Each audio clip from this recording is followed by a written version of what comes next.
Notice hereby given that the City Council of City of Alpine, Texas will hold regular meeting at 5:30 p.m. on Tuesday, January the 19th, 2021 in council chambers at 803 West Holland. In-person attendance will be limited to 15 people total, including elected officials, staff, and public, and via Zoom conference in the City of Alpine, Texas. Meeting login details may be found at www.cityofalpine.com for the purpose of considering the text agenda. The notice is posted pursuant to Texas Open Meeting Act, Section 551.043, Texas Government Code. Members of the audience will be provided an opportunity to address the council on any agenda item after determination of a quorum and proof of notice of the meeting, of the Zoom meeting. Zoom meetings, comments and questions, rules and procedures are listed in the city website. Remarks will be limited to a total of 3 minutes per person. Please email your name to Gio Calderon at g.calderon@ci.alpine.tx.us. If you have a question, if you have a petition or other information pertaining to your subject, please email it to the city secretary beforehand. All names wanting to make public comments as for the meeting will be queued upon and given to the mayor at the section of the meeting. The mayor will call upon those individuals one at a time, and our meeting moderator will take you off mute to make your comments. This will function the same as existing sign-up sheet in city council chambers. Please note, you must include your full name first and last, along with what ward you reside or in or have business interest in. If you do not live or own property in the city, please state that in your email. State law generally prohibits the council from discussing or taking any action on any issue not included on the agenda. But if appropriate, the council may schedule the topic for future discussion or refer the matter to staff. No personal attacks on council members or city staff will be allowed. The mayor and or city council members may call a point of order to stop personal attacks. If an individual continues to personally attack an elected official or staff member in a meeting, they may be barred. Now call this meeting to order. Will please stand for the Pledge of Allegiance.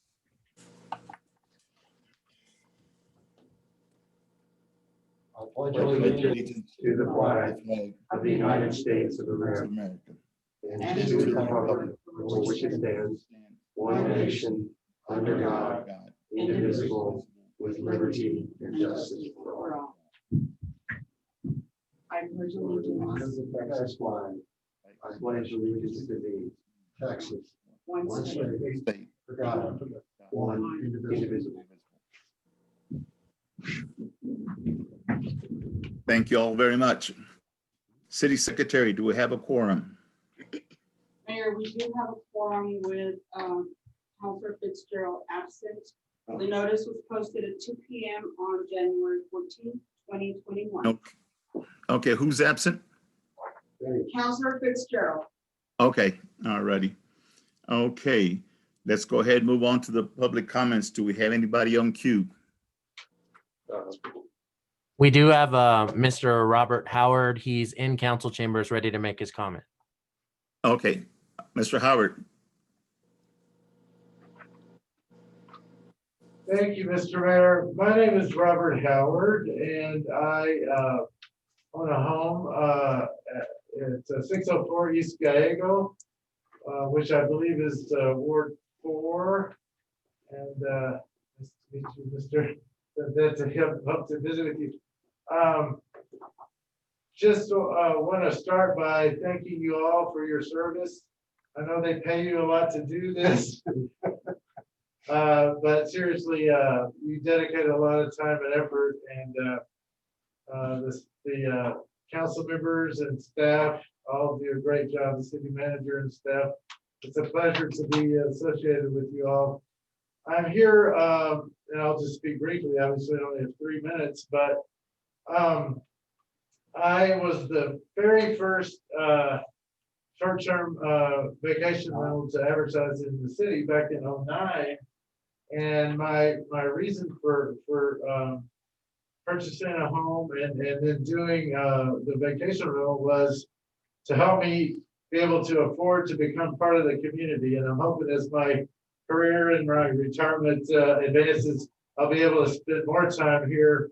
And I won't have to worry about vacation. It will be my home where I spend a lot of time. I have spent a lot of time working on the house. It's a great property. We get great reviews.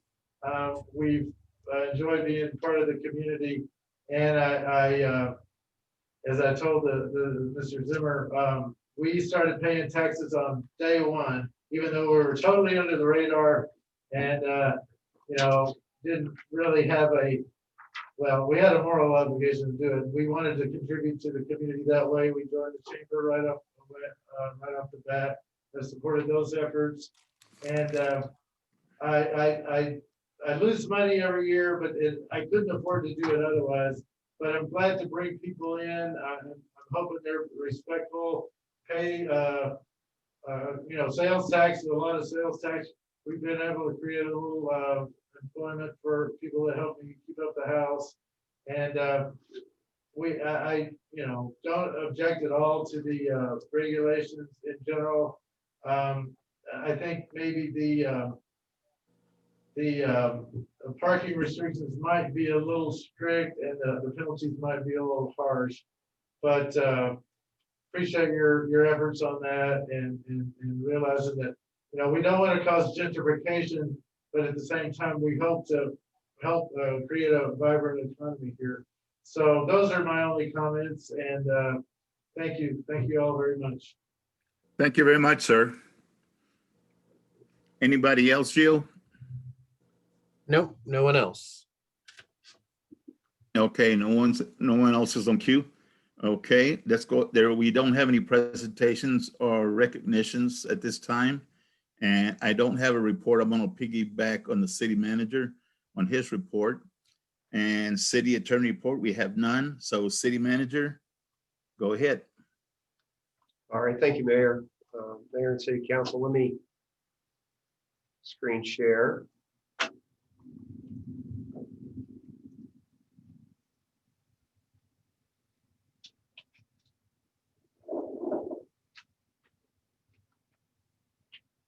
All right, can everybody see that?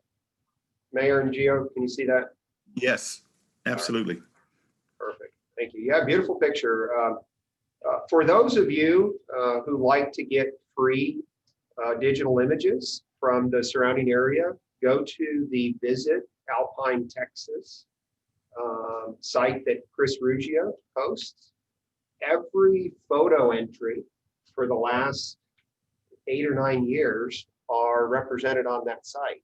And so I download photo from local artists and local submissions and try to sprinkle them through the report. So as you can see, some of these are just marvelous photos. Yeah, I saw them Sunday. There were beautiful photos there. Quite a number of them. Just wonderful, wonderful stuff. So positive imagery, share that kind of pictures on social media. One thing I wanted to kind of kick off the report with this evening, you know, we've gotten pretty lengthy on our city manager and city staff reports, you know, to the tune, sometimes they're north of an hour, hour and a half. And so what we did last week was try to truncate and shrink things down a little bit. So we've got good information in the packets that's available online. You know, we anticipate folks have read that. So stuff that we'll hit this evening are really highlights of what's going on.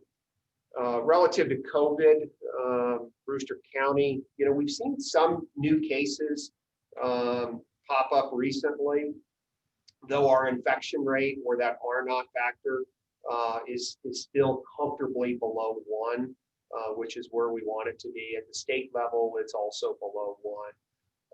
The positive test rate is a little over 12. We do have a nice another testing setup for tomorrow at the Brewster County EMC. Currently, we have 6 hospitalizations here in Brewster County and 64 active cases. That was discussed this morning at the CV team call. We also got into depth on the status of the vaccines. We well know Linda Molinar's team across from the high school, as well as the hospital, have been administering vaccines. There are 2 locations here. I'm sure when we get to Mike Scudder's report, he'll touch base that his team's gone through vaccinations. The first wave was not what we would consider all-encompassing on first responders, but it was responders who are actively working with people with potentially with COVID. So think of EMS, think of the hospital staff in the emergency room, those nurses, those people doing the blood sampling and the blood draws. So those couple hundred tests that Linda Molinar and team were not tests, I'm sorry, vaccines that they received were shared. 400. It wasn't 200, it was 400. She asked for 200 more, but she was only able to get 400. Now the secondary shots will be coming in later this week. So that first wave will get the secondary shots. The governor's office released phase 1B today, and I shared in an email, and we'll also be posting that on our website. And the real key there are people 65 and older. That is the population within the community that we know COVID has a more lethal impact if older people get COVID. So they're part of that phase 1B. And then anybody over 16 years old that has significant health issues, those are outlined in that document. We'll have that on the website as well. So think of people with maybe a heart issue, significant diabetes, those types of things. Those folks would be eligible in that second wave or phase 1B that's coming out. We don't have a determination of time on when those vaccines will be available, but we do anticipate it will probably be much like the first wave, where you get the call one day and a day or 2 later, they're showing up. Rio Grande COG a couple weeks ago shared a link where people could go out and start registering. It was through SurveyMonkey. We've shared that on our website. We continue to encourage people to go out there and get queued up. We want to make sure that list is managed, especially for those people that are at higher risk and will fall within 1B. So if you sign up on the COG, that's the notification process? My understanding is yes, but we're going to continue to track that to ensure that there's correlation. So as we get word on those vaccines, then we want to make sure those people that signed up on the list are the ones that are being called to come in. Okay. Right. Also, the clinic called me last week, and I don't know how they determined, I guess because I'm old, that they had a vaccine for me, but I had already been vaccinated the week before that. So I don't know where the hospital is getting their information from or anything like that, but it's great, especially for the senior citizens. And I guess you might have to be registered there at the clinic with Dr. Escobar. One other key note, we do have a friend in Austin, and I think I shared it this morning with the meeting, that his name is Eddie Morales. He's a newly elected Texas representative, and he's keeping me abreast. And I also forwarded Linda Molinar's number to him, and he's informed me last Monday that we were getting 200 vaccines, and by Wednesdays when the hospitals called me, so that was pretty quick. Also, he's working on trying to get some mobile units for this area because we're so spread out. So that'd be fantastic for the rural areas. So, we need to keep that in mind. And so he'll be contacting Linda and keeping her abreast of everything that's going on in Austin. Part of what Chief and I talked about after the meeting this morning was, how do we take the quantity of vaccines that are coming in and match that up to ensure that the priority people are being administered the vaccine first. And then as that list continues to grow, we're not looking for names. We're just looking for categorizations of people. So Chief and I will continue to work that daily as well. Frankly, a little bit of my worry, and Mayor, that's great information. But there are people who are over 90 years old in this community, and I've heard of people getting vaccines who, like a week and a half, 2 weeks ago, that don't meet the criteria, and it's who they know, not what their age is. Right. So I'm struggling with that in terms of what's really going on. Right. I agree with you. Yeah. It hasn't been as clear to me on like that first 400. Do we know Right. that 12 EMS Yeah, got it? 24 of these people, 30 of these people. Yeah. Can we account for those 400? Yep. Short of that, then it's friends and who you know that's what's going that are on. being invited. And I got told today, because I chair the Brewster County Appraisal District Tax Board, and I got told today it's because of who I knew that I got the vaccine by an individual that will remain nameless. But that was just part of the discussion. Yeah, and I had a meeting with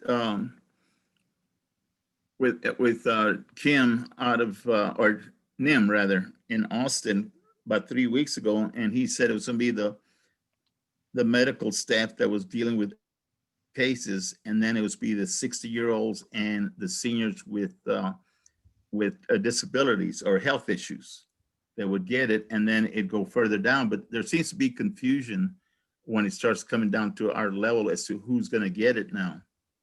Well, I think if you look at the documents that came out today, 1A and 1B are pretty clear. Yeah. Right. That's changed from a couple of weeks ago. So it's just a matter of the people administrating following the guidelines that were given. Correct. The Chief and I will go back and continue to work that. Yeah. And report back to council on that. The school, kind of moving forward, school's got 5 active cases right now, all students. They've got 800 more rapid tests coming in. University, I looked at it shortly before the meeting, they've got 10 active cases between staff and students. They've got pretty good protocol in place. Their students will continue to do the remote learning through this week. Rest of students come back to campus this coming weekend.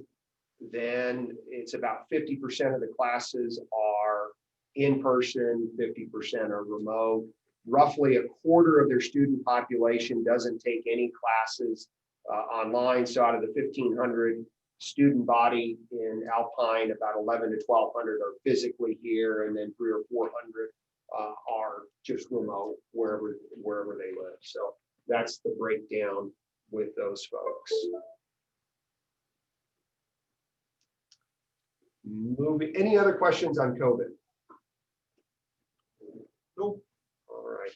Moving forward, I had sent out in the packet the survey from old city halls. So this is basically where the county jail complex is. And if you look at the survey, what you'll see is that the land that was sold to the county for $10 carries the jail, but then the jail extends to the north by a little over 20 feet onto Lockhart Avenue. They also extend to the west about 4 feet into the city property. They've also got their impound yard that carries on across Lockhart Avenue. North of Lockhart, they own both pieces of property.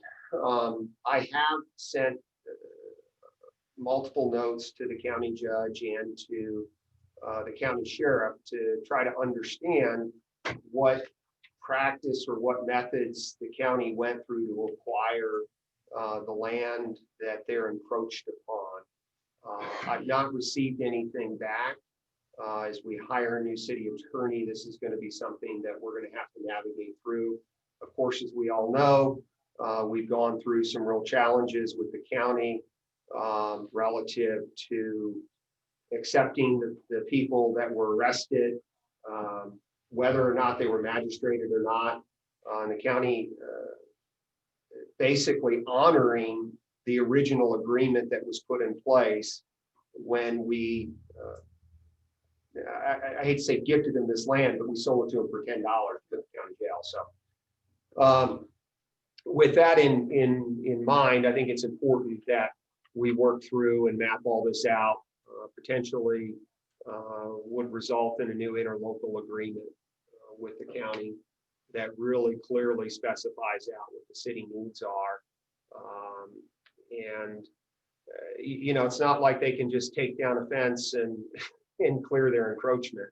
You've got a significant structure that's extending onto the city street. And to this point, Gio and I and a couple others on Cynthia's team have looked for documentation. We don't have any documentation showing where that street is closed. So we've reached out to the county. I've not heard a response from them. Another reason I think it's important that we have a city attorney in place to start working this issue. Parking is a premium for us over there as well. We've got several work teams there, and you know, we've got not only is the county encroaching 4 feet to the west, but they also park in our lot as well. We've tried to be reasonable in working with them, but in the short term, I think we're going to have them not park their personal vehicles on our property. And they've got other parking across the street diagonally at their old complex that their work teams can park at. And so I just wanted to put this out in open session because it's not the easiest of conversations to have, but it's one that we must have. What's the status of magistration? How's that going? Chief, you can give the most accurate. We're still having to magistrate prisoners that were on the list that the sheriff said we didn't have to magistrate, such as DWIs, any type of family violence arrest. The letter that I have says we don't have to have a magistrate, but we're still having to get them magistrated to get them to jail. So the sheriff signed a letter that says you don't. Yes, sir. But he's given direction that they do. Yes. And the sheriff won't meet or do anything. Correct. Okay, and so you sent this survey over to the judge when? Or the sheriff? Couple weeks ago. 2 weeks ago, you haven't heard anything back. Haven't heard anything back. And so the course of action, you know, looks like you're gonna have to go sue them. Potentially that would be one course of action, yes. Well, it's taxpayer money and that's, but. Geez. Okay. It is. I think the simplest solution is to sit down with the county and craft a new interlocal agreement that has some real specific terms on them accepting our arrestees, but also provide us compensation for their encroachment onto city land. Yep. Okay. Good. Any other questions? All right. Moving forward, First Flight. We do have a representative from First Flight here. Really nice conversation with the team at First Flight a week and a half ago. And what they would like to do is provide a community-wide membership for all of the residents in the city of Alpine at $1 per household we have identified, with the help of one of our counselors, a line item to pull that from in this year's budget. So that would be effective, my sense is by February 1st, if we're at the 19th today, we could put that in place. Now, this is not insurance, this is a membership into their program. And that way, if a resident of Alpine needs to be air transported out for higher care, then the hospital here knows that if you're a City of Alpine resident, you've got the membership with First Flight. First Flight can be enacted to take them to higher level care. First Flight would then, after care is given, work back with that person's primary insurance provider if they go through private insurance or Medicare or Medicaid, as normal process in their memberships that they sell today. It's a real step in the right direction for our community. I know Mike Scudder and his team work well back with the hospital in transporting folks from the hospital over to the airfield for First Flight to fly out. Obviously, Mike's team doesn't have an air operation, but it's a nice blend between those two organizations.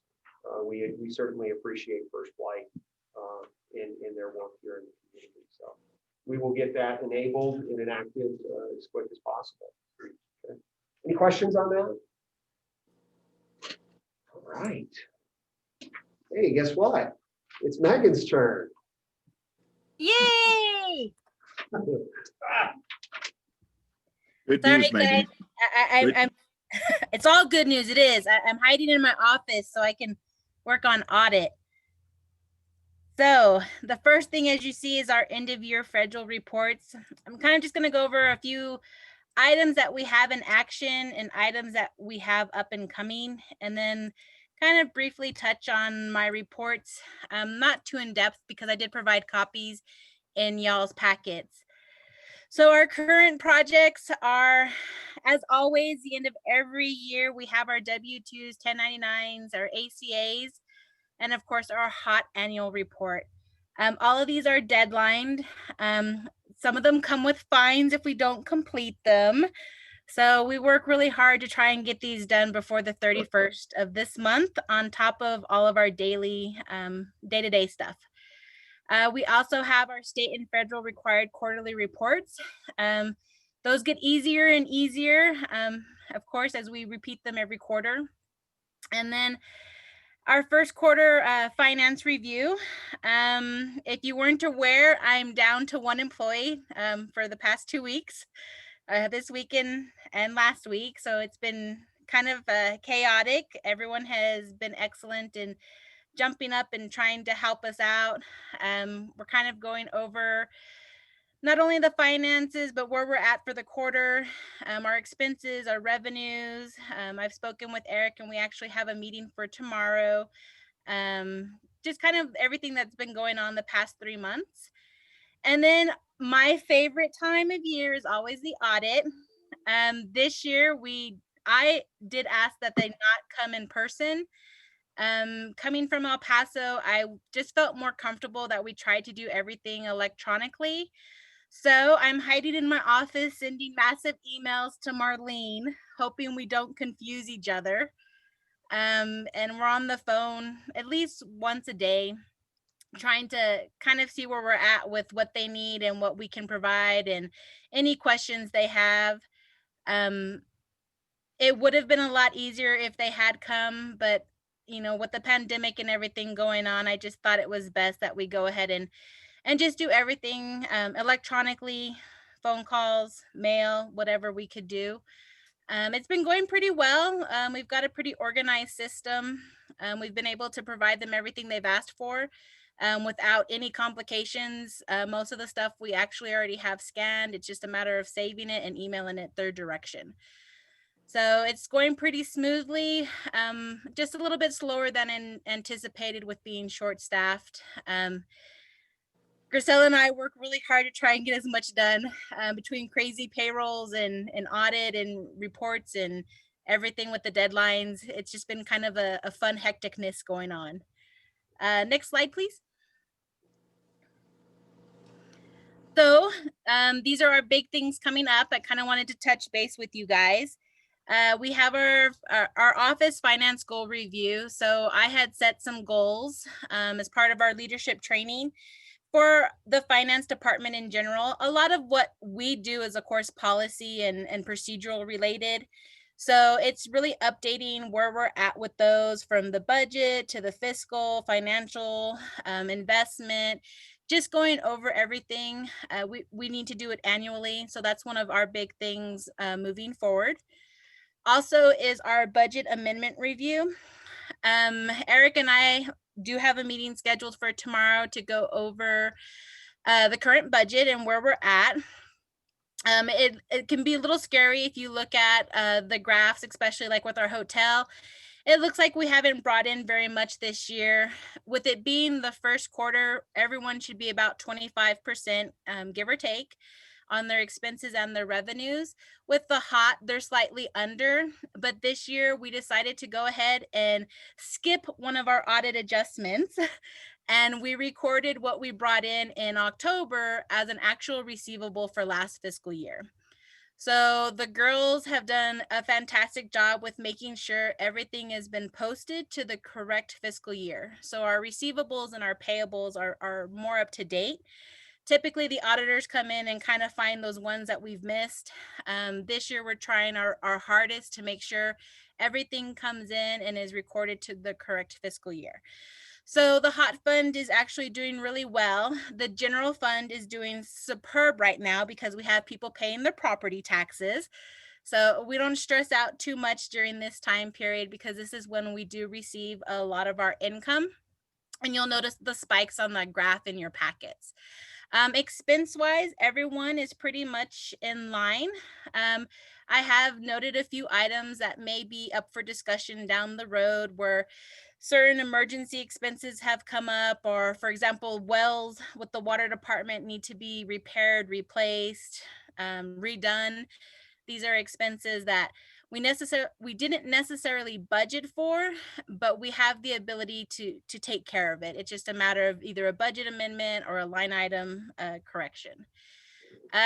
Always Hey, on hey, Megan, I think one other thing to note too that's important is on the procurement side of things, as we're looking at some of our larger purchases on things like meters, valves, especially on the utility side, we're pushing a little harder on the price side of that right now to make sure we're getting the best pricing out there, and we're looking at multiple options. And so that's a good habit and behavior to make sure we're in. A lot of times vendors out there get comfortable and they start edging up their prices. So we're pushing back a little bit right now to help keep our costs in line with where we believe they need. Which is a great leadway into my next item, which is purchasing policy. We did become a little lenient with the pandemic. We did struggle with people providing services to the city, being able to make the shipments, the deliveries, whether it was through the mail, if we had to pay extra. We do enforce at the best of our capability, making sure we have quotes, making sure if we need to go out for an RFP. One of the items that I bring up with Eric is, where are we at with certain vendors? Are we near the 50,000 mark, which is a state required? You need to go out for RFP or RFQ. For those of you who don't know, an RFP is a request for proposal. So basically we send it out there and we ask anyone who sells this product to bid on it so that they become our provider. We really want to kind of fine line our purchasing. Not that we don't want people to have wiggle room and options, but we want to make sure that they understand that there are certain procedures and policies that we're required to follow by the state and federal government. It's not that we're trying to make things more difficult. It's just that we want to make sure we do them correctly. The quotes, the RFPs, looking at our purchase limits, and providing an overall, hey, vendor B may have a better deal than vendor A this go round. There's more options than just the little bubble we've all grown to kind of, go to. The next item is our financial policy. So council approved a financial policy in 2018, and it hasn't really been updated. One of the big focuses that I'd like to work towards is our operational reserve accounts. So last year, the city had a finding, and believe it or not, we had too much money and we didn't have it protected. So we have to be very careful on moving money from our actual reserve accounts that you guys have established for specific projects into our checking accounts, or what I would consider an operating account, because our daily limits tend to go up, and until that money moves out, we may or may not be covered by the FDIC, by our collateral. And so it is something that the auditors want us to be aware of and to make sure that we're protecting our holdings, our cash.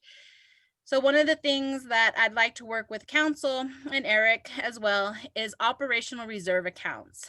These would be accounts where we would move as much money as we could into from our operating day-to-day checking accounts, and then keep basically what is needed for our bills.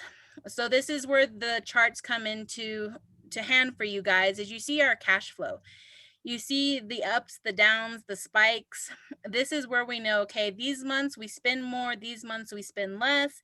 What patterns are we developing, so that we can keep the minimum needed to cover our invoices and our utilities.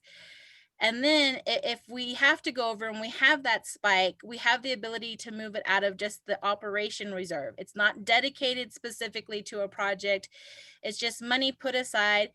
We're lucky we get a little bit more interest off of it.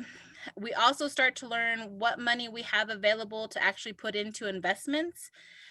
We have money in our accounts.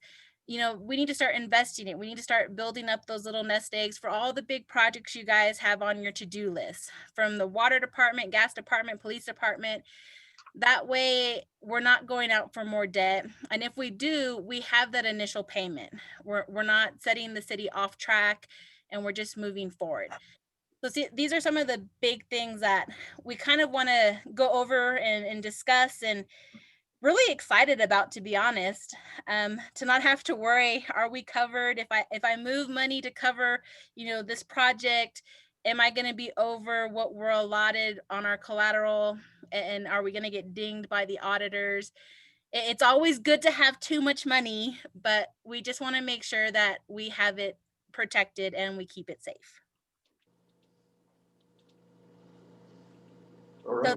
So those are my slides. And if you looked at the packets, you'll see the changes, where we're at with the different positions and the ups and downs, and everyone should be at roughly 25%. And like I said, there's one that's a little bit below, and that's the hotel fund, but not to worry. Most of the money we've brought in was categorized against last fiscal year because it was the money for that time period. Gas department, they are a little below, but of course our cold months, I heard Rick mention that it's only going to be like 30 degrees or something tonight, or 34.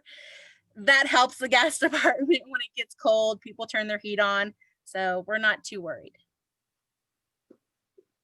Any questions for Megan? Great job, Megan. Thank you. Thank you, Megan. Rick, no questions? I was looking at the numbers, Megan. I got a comment today that someone told me, gee, Alpine is having a hard time with sales tax revenue. And I No. said, no, I don't think so. We're pretty well on track. We're on track to budget. Typically November, December are our highest. And this November was the highest November we've ever had. And last December was the highest December we've ever had when I look at this year. So my view is we're pretty well on track. Do you see it any different? I don't see any different. I mean, if you're comparing December to December, yes, we are a little down, but it's not something to be concerned about. No. No, that's what that was my comment. It was someone was trying driver perspective. I know South County revenue was up quite a bit on hot funding, just because there's lots of people going down there, which is fine, but my view is more in As the stimulus checks get distributed, we're gonna see the same effect this time that we saw last time. Yep. People are gonna spend the dollars. Yep. And we'll see the bump there. Good. Well, it looks good, Megan. Thank you. Thank you, guys. Have a good night. Thanks, Megan. Okay, you too. All right, Chris, Mr. Ruggia. Hello, everyone. Let's see. I want to make sure that everyone viewing knows that a complete record of our tourism promotion activities are written up in the council packet. So I'm hitting just a very few things in this brief report personally to the council, but on cityofalpine.com in the council packet, if anybody's interested, they'll see the whole listing of everything that we're doing. So starting off, the most recent state numbers that we have for hotel occupancy are for third quarter of last year. And as we would expect with the pandemic situation, the numbers were down, but they were better than the second quarter. So those percentages that you're looking at is that we were down 10.4% from 2019 for that quarter in 2020. But when you compare it to the second quarter, which included the shelter at home through all of April, then we're looking at an improvement of 5.5%. And in revenue, we're looking at an improvement quarter over quarter of 27.5%. So it shows that, and I expect when we look at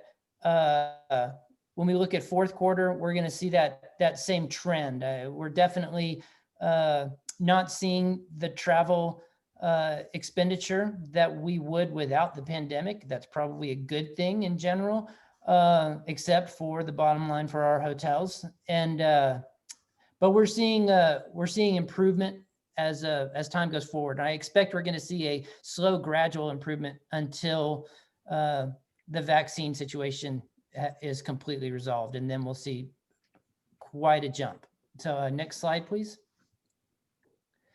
This is a nice little recognition.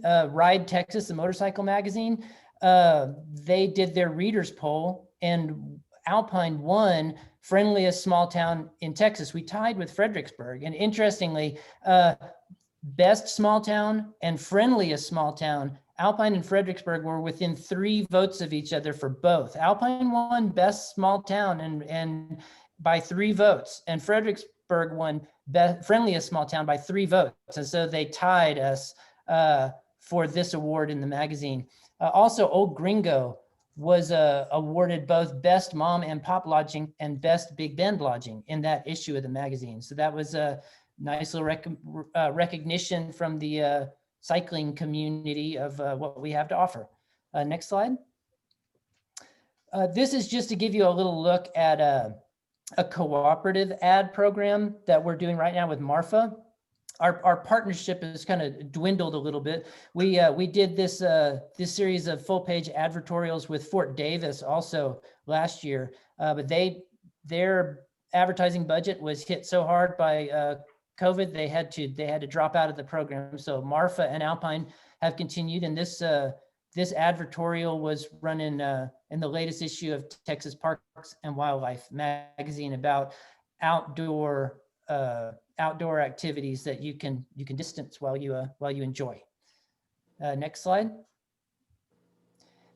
This is actually some good city county news, which is nice. This is a cooperative project that we did with Brewster County Tourism.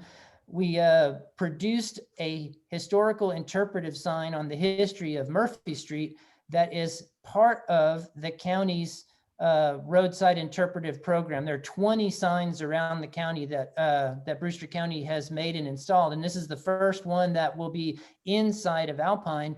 And we partnered on this, and Eddie and Public Works are just about to install the sign facing the Mercado, right on the sidewalk easement on the north side of Murphy Street. So that'll be a nice educational, as folks walk around our downtown, can enjoy learning about the history of Murphy Street. And I'm looking forward to doing more of these signs in the future. In the next slide. And this is something that started with our Parks and Recreation Department, and then worked in partnership with Sil Ross for approvals here. This is a trailhead informational sign for the Hancock Hill Trails. The map that you're seeing, we give out as a handout from the visitor center right now, and this will be something that's there at the trailhead. The QR code that you see in the top right-hand corner will take visitors directly to a Google map of those trail routes that, and hopefully will help them find their way around the hill as they're enjoying that. I'm right now talking with the Sil Ross Sustainability Council about also adding some entrance markers, suggesting that people leave no trace on their hike, that they pack out their trash, their pet waste. And particularly the Sustainability Council is trying to discourage people from the kind of paint marking that they've done in the past. And we'll also be working on markers on the trail, some unobtrusive arrow markers that will tell you if you're going to the desk, they'll point you in the right way. And that will hopefully dissuade people from using spray paint to indicate some of those things, which we're seeing these days. This sign is working on the quotes to do the purchase order. The vendor we've done in the past has gotten me a quote. I need to get a couple more quotes and I'll get those in for a purchase order. And so I hope that within 6 weeks, we would see this installed up by the Mountainside parking lot trailhead for Hancock Hill. And that's just a few little highlights of what we've been working on, what I've been working on recently. Does anyone have any questions or comments about this or anything in my report? Yeah, I've got one.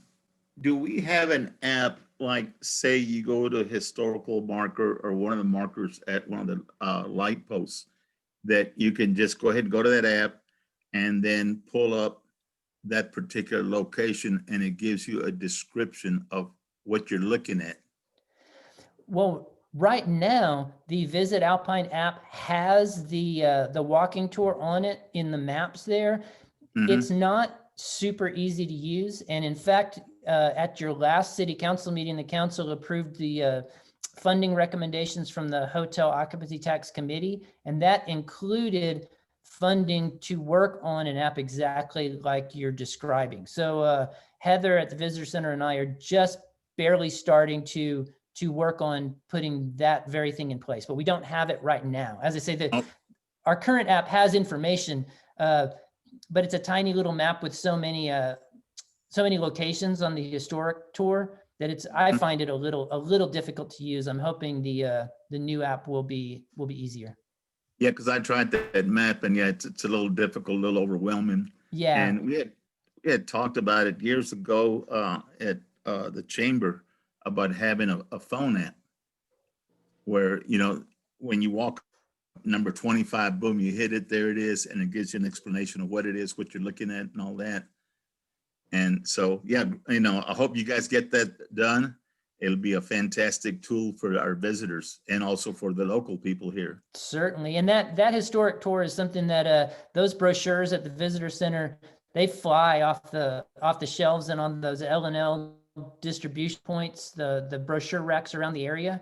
That's very heavily used, the walking tour. So we really do want to get that mobile usability for it. Well, absolutely. We can save a tree then, huh? That's right. Thank you very much, sir. Yes. All right, we've got Heather here in person. Right.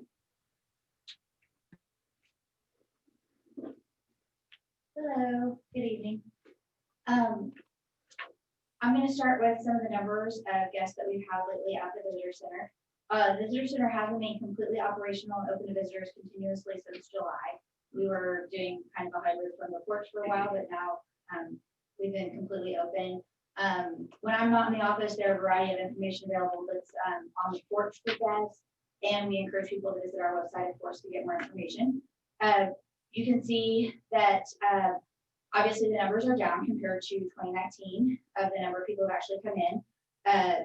But actually, I was really surprised November was not that big of a difference because obviously with Art Walk being postponed, I would have thought that that might have been a larger gap, but it's not. December was quite a drop here. Really, it was after December 5th, after like the Christmas parade weekend, when I saw a big decline in visitors to the visitor center. Yeah, and Heather, I wouldn't put as much credibility in last year's numbers. You weren't there. My perception, now this is anecdotal, but my observation is that I do see more traffic. And I think the outdoor welcoming projects that you're doing are drawing people in. Thank you. Also, some more numbers for you on how we get information about Alpine to people. We have various ways that visitors can request information. There's postcards on our website. They can call me directly. Some of them ask for relocation packets, which is a little bit different than a visitor information packet. I have different information I put there. So for the last quarter, I sent out 338 postcards. That is the process that we changed. Last time I spoke with you all, I talked about that. We used to send out a packet to everyone. Now we send a postcard. So it's saving in postage and just all the printing. It encourages them to use our electronic resources first before a website packet. But of course, from that, they are welcome to call me and request an actual hard copy of anything, or they can request it through our website. So the website info packets, I sent out 18 of those. Direct call, people who called and asked me for when there was 6. And then relocation packets. Like I said, that's a little different. I get real estate information in those. I sent out 4 of those. So next slide, please. Now some of the events that we've done at the Visitor Center for this quarter. In October, we did the Halloween Trail or Treat. That was an event that you all approved. We had community partners on this with Porter's, Morrison's, and Sonic. We actually were able to collect 2 very large trash barrels of candy. We had location sites at both Porters, and it was on the candy shelves to buy it and then donate it directly back, and that worked really well. Rick promoted it on his radio show, and I saw a huge boost in the last 2 days after that, so I think it did help. Plus, people always do stuff like that last minute, so I wasn't really surprised by that. We were able to make 500 candy bags for the event at the park, so we were well prepared for children to come participate. We had 6 public work employees that helped with the setup. What they did was actually spray painted a trail through the park at Coconut, and it worked really well. It went through the equipment, and we had 8 Alpine police officers on hand to pass out the candy bags. They helped me with that, and that was great for kids to get to interact with them. They were also helped me give out prizes. You can go to the next slide. We've got some of our winners. We had a best overall costume, and then the best family costume. Honorable mention there is the Frankenstein. That's Dr. Ray on stilts that he built. So that was pretty cool. And then the gift baskets, we were able to put those together with help from Sonic. They gave gift cards to go into those, and we had prizes for those. So that was a nice event, and well attended with about 300 kids, approximately what we approximate came. Whenever it got towards the end, some kids got double candy bags, so we didn't have much extra candy bags sitting around. So those who were late to arrive were rewarded. Events in November, we had a busy November at the Visitor Center with stuff going on. The Midweek Mercantile, when that event wrapped up on November 25th, it was the Wednesday before Thanksgiving, which is typically a busy day for people to get out and do final shopping. And it was actually one of our best attended weeks of the event. In total, this being a new event, it ran for a total of 9 weeks. We got feedback from the vendors that they were looking forward to the event returning. They actually were like, "Can we keep it going?" And I'm like, "Well, it's really cold and it's dark." Yeah. So we wanted to take a couple months off. And we actually just found out today that when we bring it back in the spring, we have been awarded a grant from the U.S. Department of Agriculture that Marcy and Chris applied for that gives us $5,000 to promote the event. Nice. So that will be nice. It's going to start again in March, and we're going to run it weekly again. During the summer, we're gonna do it monthly, but we are gonna get that back up and going. So we're actually only about like 6 weeks out from the first one. Wow. Also in November, we had the Alpine Library silent auction. The silent auction was on display for 6 weeks in total, 4 weeks at full price, and then they did 2 weeks at half price. The items could be viewed during my normal business hours, and then during the midweek mercantile. Obviously, since I was there, we kept it open so people could check out the items. There were hundreds of items on display, and then I gave assistance with the online bidding process. So they couldn't bid in person like they do normally during the art walk. It was all online, but I helped people figure out how to use their app and do that. It was something that we just decided to offer to the library because that's their largest fundraiser of the year. And losing Art Walk was a big hit for them. They did raise about half of their normal funds through doing it this way. So hopefully we helped a little bit getting people to be able to see the items that they were placing bids on. And then the last picture there is our home for the holidays. It was, we actually were able to have the visitor center Christmas decorations up and ready for the final week of the midweek mercantile. The street department employees assisted with the setup, and we actually just completed the tear down. We had the mural recovered to look like a gingerbread house. The fire truck that they restored was on display, and that was one of the many photo ops that we offered. If you want to go to the next slide, I think we have some of those. So we had the fire truck. That's just the whole thing lit up at night. And then we had a Santa on the porch in front of like a fireplace scene where people could do pictures anytime. And the day that we had the snow, the day of the Christmas parade, that was definitely a popular spot. There was so many people. A photographer could have made good money that day out in front of my building. So lots of families took Christmas photos there, which is nice. Next slide, we have the actual Christmas parade, Home for the Holidays Christmas parade. That was our first event for December. The City of Alpine partnered with the Alpine Downtown Association for the annual Christmas parade. Local sponsors donated to the ADA to help cover the newspaper advertising and marketing poster expenses for this.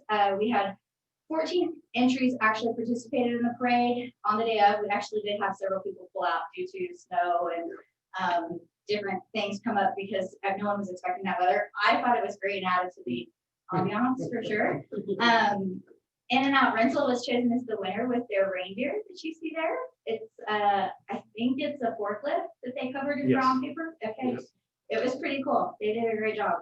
And then Morrison's True Value actually provided the float with Santa as the grand finale. They were a sponsor, but they also did that, and that was a great addition to the parade. And then another Christmas event we did this year with Alpine Downtown Association and the City of Alpine, we did a holiday scavenger hunt. They've always done Starlight shopping, but this year we did it as a scavenger hunt instead. During normal business hours, we had 24 stores that participated. The scavenger hunt ran for 2 weeks, so you didn't have to do it all in one day. And the clues were placed at the participating stores, and they could complete a game card that I passed out at the visitor center.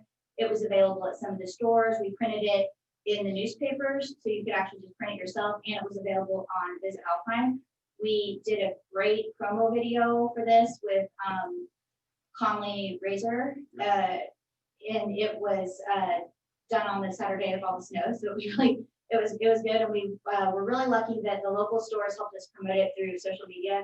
That video is all over the place, and there you see actually 2 of the Comanche Springs rodeo queens that are from Alpine. They promoted it on their website too to encourage people to shop local for the holiday season.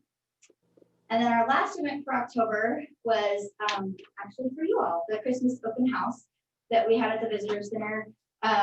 We invited approximately 75 members of boards and commissions were invited just for an appreciation food and drinks that we hosted at the visitor center. And I thank you all who came because that was a lot of effort by Leslie and I put into that. So thank you everyone who came to celebrate. Anybody have any questions about what we're doing at the visitor center?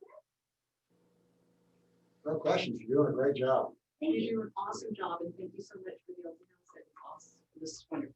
Thank you. Thank you, Heather. Thanks. Okay, let's move to public hearings. We have none. Consent agenda, minutes, financial reports, departmental reports, board comments, etc.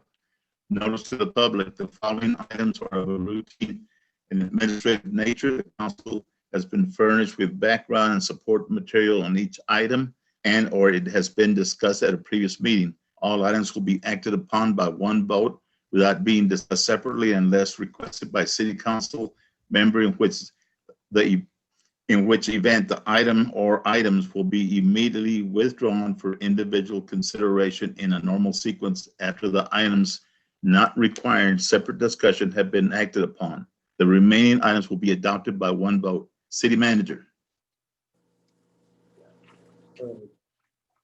Mayor, this evening on the consent agenda, we have only one item. It's the approval of the minutes from the city council meeting on January 5th, 2021. Well, Mr. Mayor, I move that we approve the consent agenda as presented. Is there a second? Second. Okay. Motion's been made and second. Any discussion? All those in favor, raise your right hand. Got three here. Okay, and I see Maria Curry out there. Okay, the motion carries. Thank you all very much. Let's move on to item number 8, information or discussion items. City manager. All right, Mayor and City Council, our first item, we do have a special presentation from Patsy Colbert, who's with us this evening on the Trap, Neuter, and Return program. That information was included in your packet, and Patsy will take you through that this evening. One second, let me see if I do this. Let me screen share first so everybody can see.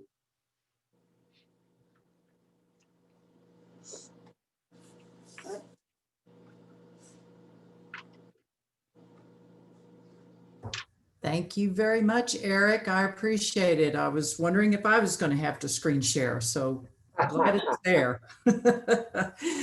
For those of you who I've not met or don't know me, I am Patsy Culver. I am the founder of Big Bend Pets, and I've been part of the animal rescue in the Tri-County area since 2008. I'm a member of the Alpine Animal Advisory Board and have been since 2017. In 2019, when I retired as a CPA, I devoted myself full time to tackling the problem of feral cats in our community, and these are the results of that. Next slide, please. All right, today, just a little background. In the past, Alpine Animal Services has controlled our feral cat population by trap and euthanize, or also known as catch and kill. A 4-year effort beginning in June 2016 led to today's updated public nuisance ordinances, which now read that if anybody feeds a cat for 3 days, they become a keeper and must register that cat. So concurrent to the ordinance updates, Big Bend Pets began doing TNR in October 2019 as augmentation to trap and euthanize. So what I'd like to do today is just kind of report on the current state of the operation of Big Bend Pets TNR program, discuss a little bit how TNR fits with Alpine's current animal control efforts, and then seek council's endorsement on the direction of work and inclusion in the budget and a 2021 budget workshop. So if I could have the next slide, please. So Big Bend Pets, we've been doing a lot with a little. Our mission is to protect public health, reduce euthanasia, and preserve scarce shelter resources. And we've got 4 trained volunteer trappers with 20 traps working somewhere around 60 hours per month helping citizens. And kind of the exercise we go through is the trapping. First, we position and educate to citizens about the benefits of TNR. We confirm some fund availability. We schedule the trap day with the caregivers and the vet, and then we do the actual trapping, usually in the evenings. We protect the captured cats overnight, and then we transport them to the vet on the scheduled day. At the vet services, we get a general health check of the animal. There is surgery performed in ear tipping, and if anybody has ever seen an ear-tipped cat, if you look at them from behind, you're going to see just a little nip of the top ear is not there, which tells you that that cat has been sterilized. They get a rabies vaccination. Their return, we monitor their recovery. And we transport them back to the colony after recovery so they can get back to work, keeping the snake and rodent population under control. So in 2020, we did 219 cats, and we returned them to their colony keepers, healthy and under control. Next slide, please. So the current state of community cats is encouraging. We look at the trends, nuisance calls, the free roaming cat population, the colony caregivers, and the wellness. And our alpine observations are that trap and euthanize calls were above national average. Cat intake was high, and complaint calls are never ending. So we know we can do more. Free roaming cats, we still see the dumpster diving cats are common. In 2020, Grand Companions commissioned a study and estimated about 400 cats in Alpine. We know that number was really higher. The good news is the shelter is reporting a 38% drop in 2020 from 2019, and we do attribute that to our work.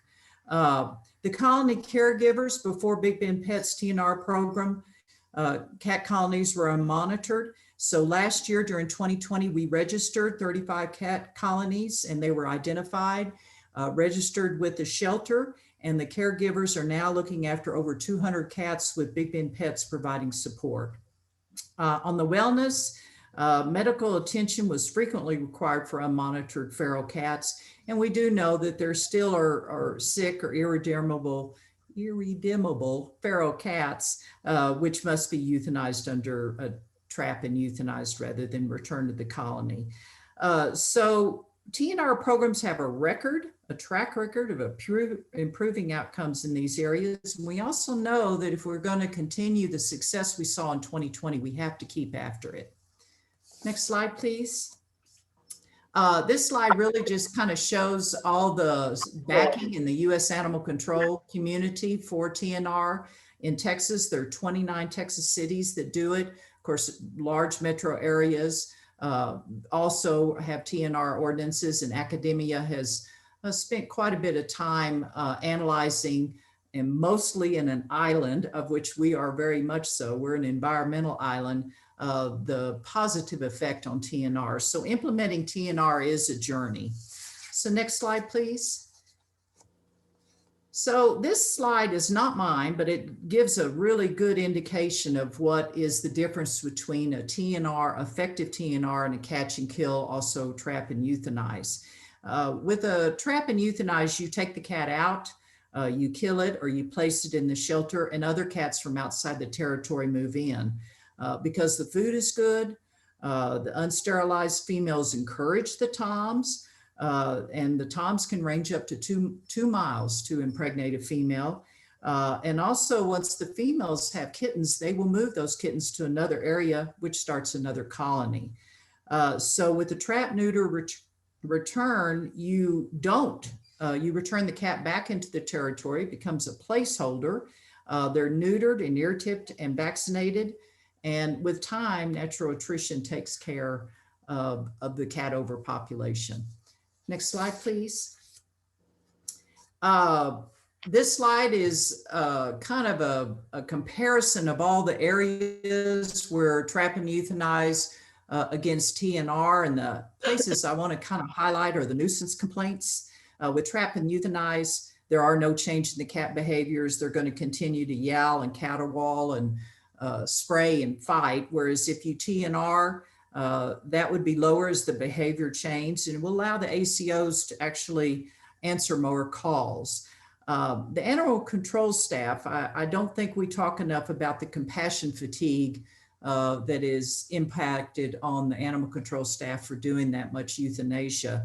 And also a kill shelter image is always the worst for public perception. So TNR improves morale and increases public goodwill. With the cost, with trap and euthanize, you've got trapping and impounding cost. Certainly trap neuter return reduces the cost because you have volunteers trapping and transporting. There are no impound costs, although you will have increased costs for surgery and vaccination. So net, historical method, trap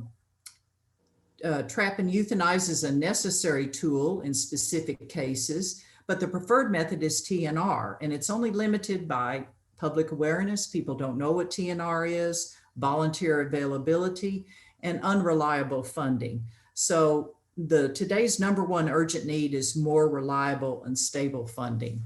So next slide, please. So the City and Alpine financial support would be a multiplier effect, which would be central to TNR's success. And here's just kind of the past, current, and future. In 2019 and 2020, Big Bend Pet was an independent field operation with 100% financial support from the Humane Society. The colony keepers would contact the Humane Society for the authorization, then contact us for the trapping, and the vet bills went to the Humane Society directly. Big Bend Pet provided all the registration required by ordinance, and the shelter contacted Big Bend Pets whenever an ear-tip TNR cat arrived at the shelter. Currently, we've lost that financial partner, which has curtailed TNR activity and is endangering our success. They cut us off first in April, and then August, and now have notified us that they're not going to be supporting TNR in our community right now. So now the colony contact Big Bend Pets for the authorization. Big Bend Pet trappers are issued vouchers for assigned colonies. The vet bills are come to Big Bend Pets directly, and there's no change in the registration process. Right now, I have donations on hand to do about 40 cats. What I'd like to propose for the future, that Big Bend Pets partners with the animal shelter via a budget line item. Big Bend Pets would become a sponsor for TNR for the city of Alpine using the current service model. But in addition, Big Bend the budget should include all of the shelter sterilizations. We believe that this will help the Humane Society focus better on their mission, which is out in the community. And then Big Bend Pets is a 501c3, can pursue grants to augment both the TNR and the shelter sterilization needs. So grantors look to the local government support before they do, decide to give grants to folks like me. So next slide, please.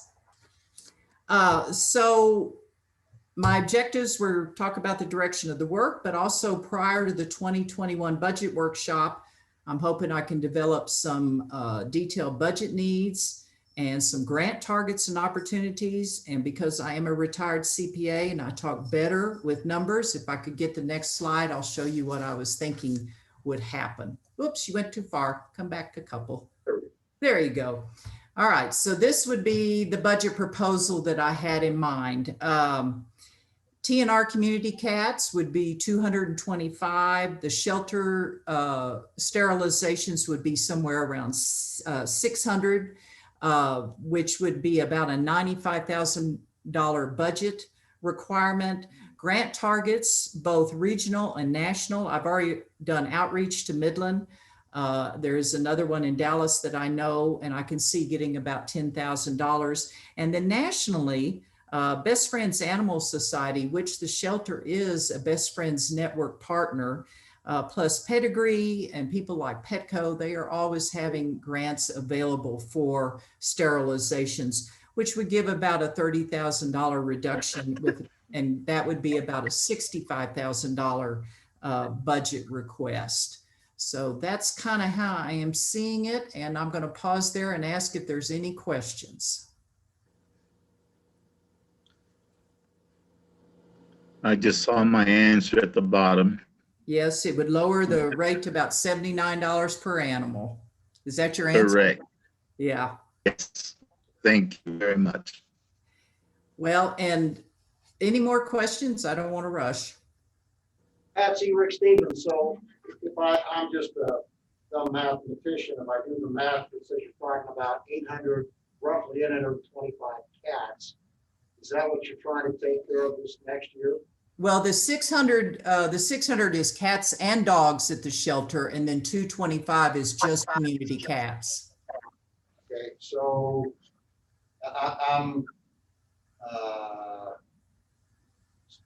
okay, so it's 825 animals is what I think I said. That's correct. That's 825. So I guess I don't understand. You did a great job, and I really love what's going on from the feral cat standpoint, and the work you're doing there. But then you squeezed in, $70,000 for dogs, so I'm just trying to understand what's going on there, because I didn't hear much on that. What I heard about was DNR for cats. Yes, yeah. Are you asking about the animal control on the dogs? No, I just heard the whole story about the value of TNR, and I get all that. So that's roughly $115, and then you got the reductions. But what I hear in your budget request is also on the dog side. It's hard to make an evaluation because I don't know enough about the dog side as to how all that plays in. So I guess that's the question. For a great presentation on cats, I just don't understand what's going on with dogs and why that money is needed as well. I'm not disputing, I'm just trying to give you a sense. I heard all about TNR for cats. I didn't hear doing about dogs, yet most of the money's for dogs. Right, right. Well, the next slide is what happened at the Alpine Animal Shelter in 2020. So there were 317 dogs that were picked up and 284 cats. So you have 317 dogs that came in that were not sterilized. Now, the Humane Society does work in the community for pets, but when animal control picks up an animal, usually they are not sterilized, and in order for them to be able to be adopted, they must be sterilized. And that was kind of the point, was that we wanted to get the Alpine Humane Society back out in the community and not so much in taking care of shelter animals sterilization. Did that answer your question? Well, sort of. I mean, from the city council perspective, I know, Eric, you're looking at the budget right now. What's our total budget for animal services? So animal services in total, we spend $328,000 a year. That's for salaries, everything. So, Yeah. We've got a line item in there, animal care, that's $23,000. I have to break down with Jennifer on the cost of those 600. How did we assess that, or how did we address that? Yeah, the sterilization is not in that line item. That was just animal veterinary care, no sterilization. Yes. So, and again, the challenge we face from the council standpoint, there's all good thoughts, good ideas, and great things going on, particularly from volunteers like you in the community. I'm just looking and saying, how do we meet those needs? Because we have lots of requests to come in. We're spending $320,000 from a budget standpoint. This would bump that up to $380,000, which would be a 20% increase. And so you're trying to work in the budget. I applaud you for coming forward on that. I just think council's gonna have to sort through. Right. Well, and right now there's no availability to go after grants necessarily. So with the 501c3 for Big Bend Pets, you would have that ability to do some more grant writing. So and I don't want to belabor it. You learn with me. I just ask a whole bunch of questions. We have someone on staff who does grants, pulling in a couple $1 million this year. Why can't we go after grants? Is that, I don't understand it. It's probably, I probably ought to give you a call offline to better understand it. Okay, all right. Fair enough. I just wanted to give you a pretty good idea of what's going on, which is my focus, which is on the TNR. I'm not going to have the funding to keep up with the TNR without some external funding. Yeah. What happened to the money that was coming in? The Humane Society decided not to support it anymore. Just for Alpine, or just as a Humane Society across the board? The Humane Society only worked in Brewster County, and as far as I know, they're not supporting it in here or Marathon.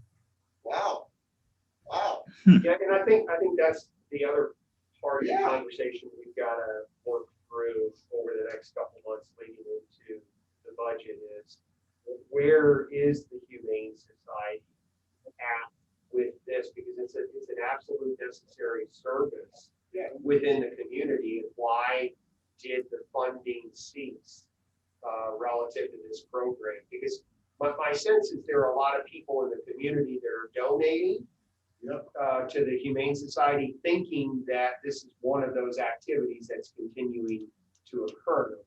And so, we don't want this to get into a competitive thing. I think we want to work together to continue to solve the animal issues within the community. Yeah. Yeah, absolutely. The Humane Society prior to 2019 was only authorizing individuals to go out and trap.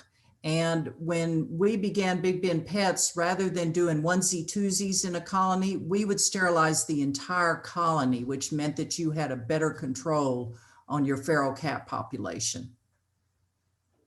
So, which in my mind is exactly the right strategy. So, Patsy, I'm not bashful about getting myself in trouble at times. I do a radio show I'll do a Thursday morning called The Mortified Perspective. If I were to say that one of the challenges we face is the Humane Society chose to no longer fund this, am I going to get myself in trouble and get daggers coming after me? It's not going to help the process. Well, they informed me that they were not going to fund it about 3 weeks ago. Okay, so I'm just going to put it on the table and people can make decisions about where they put the money. Yeah. Okay. I mean, that's part of why I do the radio show, is really have an open dialogue about what's going on in the community. I mean, where I live, I know there's a feral cat colony down the street. It's right on the other side down on Loop Road. I know because the guy on the other side of the street feeds them. Yeah. And so on one hand, it's the rabies, it's the tuberculosis, it's all the issues that you all are taking care of. At the same time, you help make sure that you got feral cats out there that get the snakes, the rats, the mice, and all the other stuff that create other issues. And so I think what's going on is the right thing. I'm just disappointed the Humane Society. And the Humane Society is welcome to call me and says, hey, the reason we stopped is because, but I may reach out to them before they call on Thursday and ask them. Yeah, yeah. Okay. And I would, like I said, I did all of 2020 using the Humane Society funds, and we were able to do 219. Yeah. They had a financial crisis, and they no longer were funding that. And we believe that they need to be more involved in the community, especially when it comes to owned pets, or else they'll start, overpopulating. Jennifer's on. Hey, Jennifer, am I missing something? So I just wanted to say one thing in regards to them not being able to support the program. I don't think it's that they don't want to support the program. As a nonprofit this last year, they were hit pretty hard because of the COVID. They didn't have as much coming in. So I think that making a comment that we should take money or not put our money into them probably isn't a good idea, because then it's going to further hurt them as a nonprofit. I get that, Jennifer. What I'd like to say is, hey, Humane Society, at what point are you going to put that if people start putting money in? And that's the reason I'll get the Humane Society call. How much should you pay? What are your priorities? Where do you want to go? Yeah, I think they want to still financially help. They took a hit this last year, and they're just not able to right now. Okay, thank you. Okay, the last slide, I just want everybody to see what an ear-tip cat looks like, if you don't mind. That's an ear-tip cat. So, Rick, I hope that all of those cats out on Loop Road, you look at the back of them and they all have those little ear tips. I'm gonna go look. Yeah, because I tell you, there are more cats wandering around my property right now than I've ever seen before. Well, I'd be happy to come over and hang some door hangers and get some attention and start trapping those cats. Okay, I'll follow up with Apache. All right, that'd be great. And that's all I have. I thank you, and hopefully we can work something out so we can get some funding to the TNR.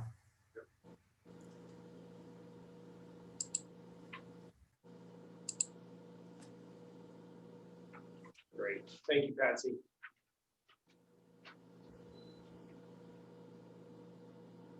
There we go. All right, Mayor, next we have Mr. Mike Scudder. He's with us. Mike Scudder. Let me share my screen again. Mike's gonna review the status of both our EMS and our fire with us this evening. Good evening, City Council members, Mr. Mayor and City Manager Zimmer. How are y'all tonight? Good night. Doing good. Good. I'll make this quick. I know that you all have a lot on the agenda tonight. I have the quarterly reports for the third and fourth quarter of 2020. Of course, we know 2020 was just a bad year all the way around. For the third quarter from July to September, we had a total of 153 calls. And one of the things I wanted to make note on that is a year ago in 2019, at the same time, we had 180 calls. So we're down about 15%, if I did my math right. Of course, one of the things that did go up also are the air transfers. From a year ago, we were doing about 20 to 30 at that time, and we did almost 100 this last third quarter. On the fourth quarter, from October 1st to December 31st, we had 159 calls total for the city and county, including that too is down from a year ago where we had 176 calls.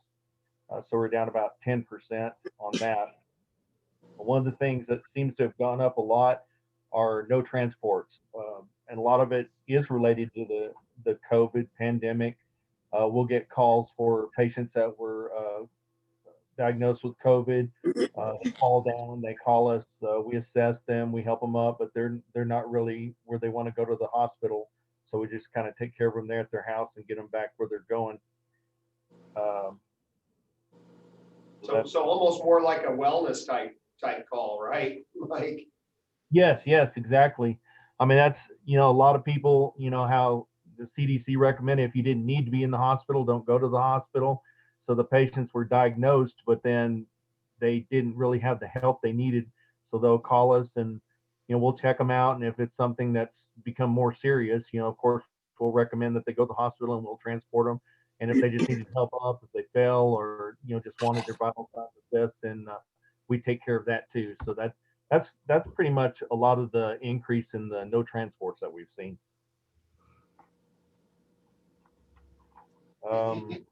And so, Mike, just from a financial standpoint, you don't get paid for a no transport, do you?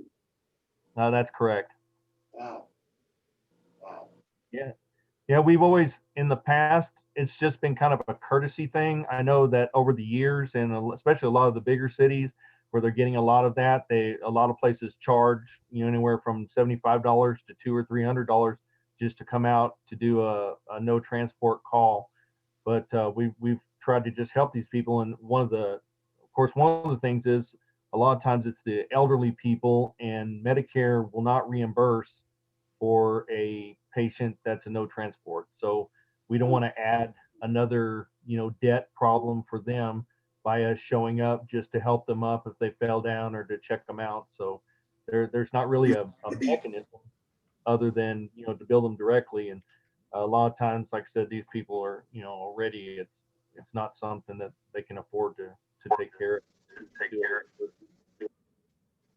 So assuming that COVID's going to go on for another year, I would bet, by the time vaccines get out, I don't care what the rate's going to be, we got another year of people wanting to minimize transport but wanting to increase, fill the wellness checks, if I can use that term. And it's clearly the right thing to go do. Is there something we need to talk about from a contractual standpoint with you to help that? I don't know what the solution is. Clearly, people are looking for help, but you got to stay in business too. Right. Well, we're trying to keep up with the numbers to see, what keeps us stable financially. If the number of transports that we do have, offset those, but that's something we're looking at. And with the longevity of the pandemic, that is something, more so that we are looking at. So I'll keep y'all informed on that, but hopefully we can just keep it where it's at and just help the community the best we can without having more expenses to be incurred for that. We'll try.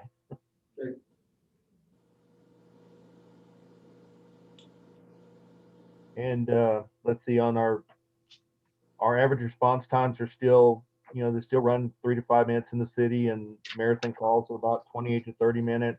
Of course, those are variable. And one of the things that I know it's been a topic at some of the city council meetings that, has come up a lot here is, of course, the train blocking the south side. Well, just the other day, I think it was on Thursday and Friday, we had 2 calls, and we were blocked at 11th Street and tried to come across and had to wait 3 minutes before the train moved, and it would have been double that to go all the way around to Mosley, and it was blocking all the way to past 5th Street. So these are some things that seem to be happening more regularly, unfortunately.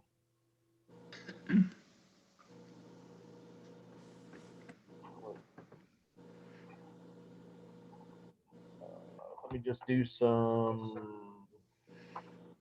updates on the supplemental information. A lot of it, y'all covered with your COVID-19, everything that's going on here. It seems like it's been feast or famine with us. 1 week we're just busy with COVID, and then we don't see any for a while. And of course, a lot of it, is after the testing, and if people come back positive, then that throws up a red flag for them. Or they're either positive and not sick or get sick. But there's been a minimal change from the last time we talked. It's still it's still there. It's still going along. A lot of our air transports take people from the hospital to the airport. For a while there, most of them were COVID, and then we've kind of gone back. I think there's still that concern. Some people are afraid to go to the hospital still with just regular medical issues that aren't even COVID patients, but it's just kind of a mix we've been seeing back and forth. I know a lot of with the COVID setup for transport, where the patients may be flown all the way across the state to Houston or San Antonio, and we have air flights that come in. And also we've had 2 or 3 that they've actually flown patients back here to Alpine, hospitalized in another facility across the state, and they flew them back here. We picked them up and either took them back to the hospital for rehab or took them back to their residence. So that's a program that the state's been doing also. On our PPE supply, we're doing really good on that.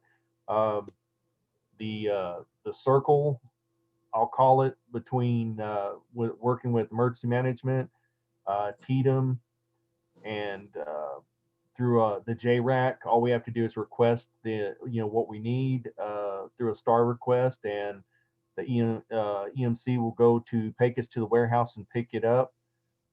It's back and forth every week whether or not it's what we have. There hasn't been too many things that we weren't able to get. Most everything that we request we do have. So when they say stock up, just to be ready, then we do.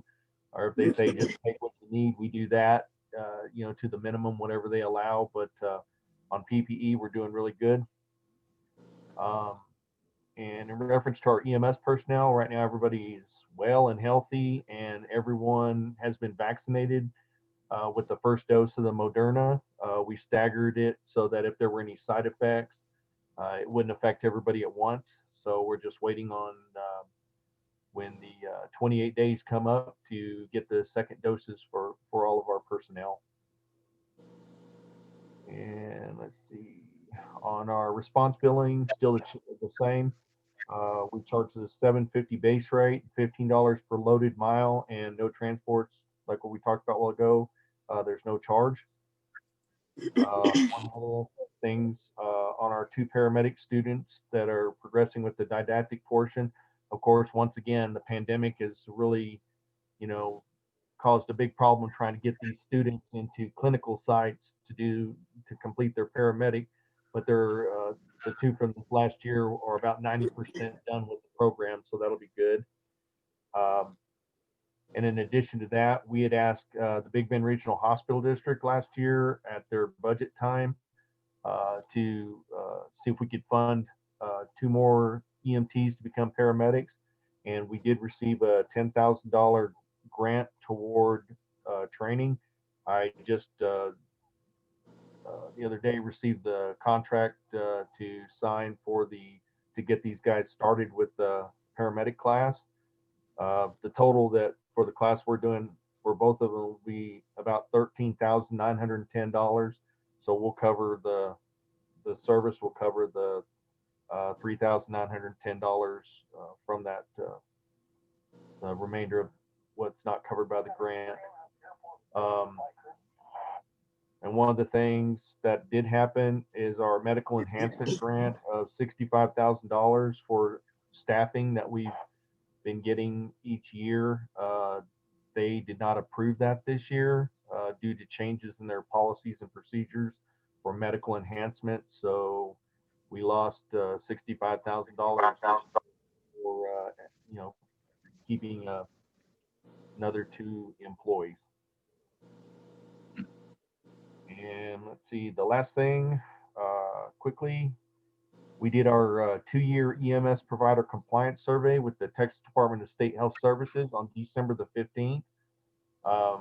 We had our operations was reviewed, and we passed with no deficiencies whatsoever. We had our vehicle inspections, and we passed with no deficiencies whatsoever.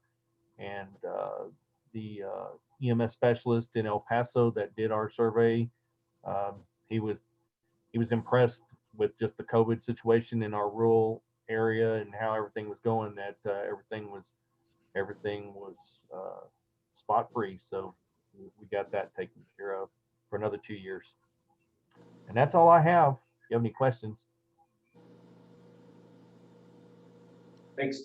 Hey, Mike, I also included the volunteer fire department report as well. Is there anything you want to touch on there? Yeah, just briefly. I had I just had this the last quarter from October 1st to December 31st. We had 15 calls. Of that, 10 of the calls were city and 5 of the calls were county. From last year at that time, we had 16 calls, so it didn't really change. I can tell you, I don't have the specifics on it, but for the year we did 61 runs. So with an average of about 5 calls a month, more or less.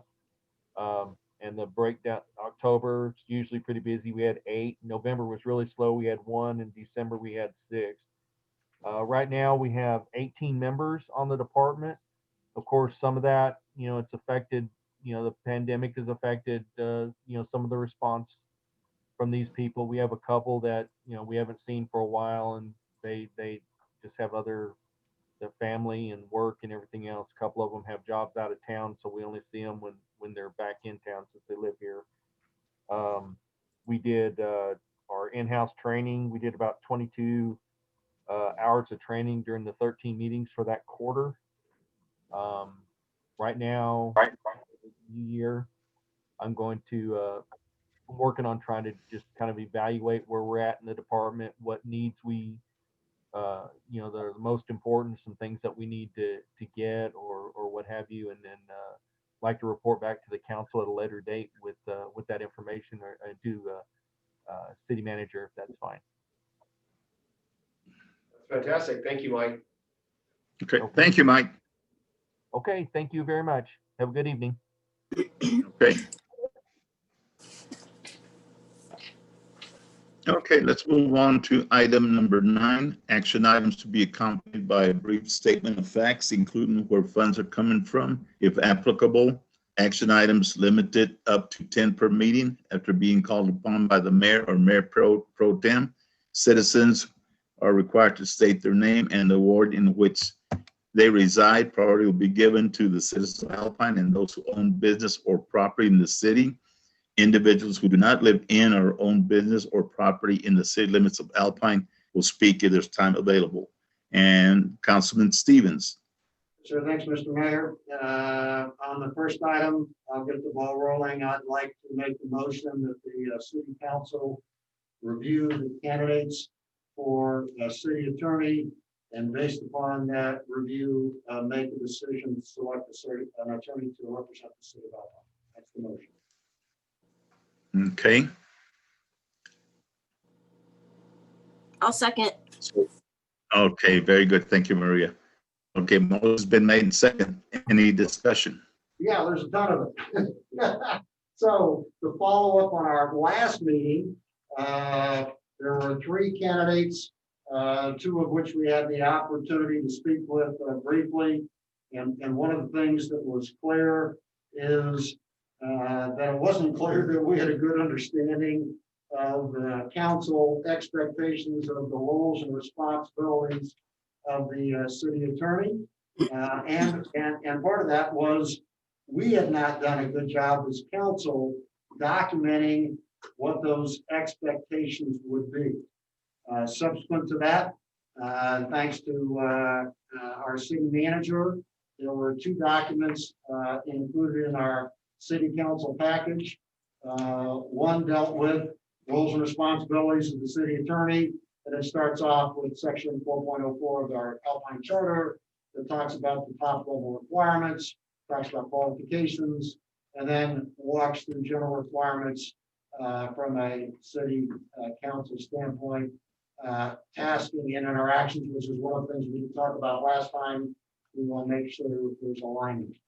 In addition, there was a document put together about the engagement agreement for the city attorney services for the city of Alpine that delineates expectations and further defines and refines how that would operate. And those are the 2 documents that were added.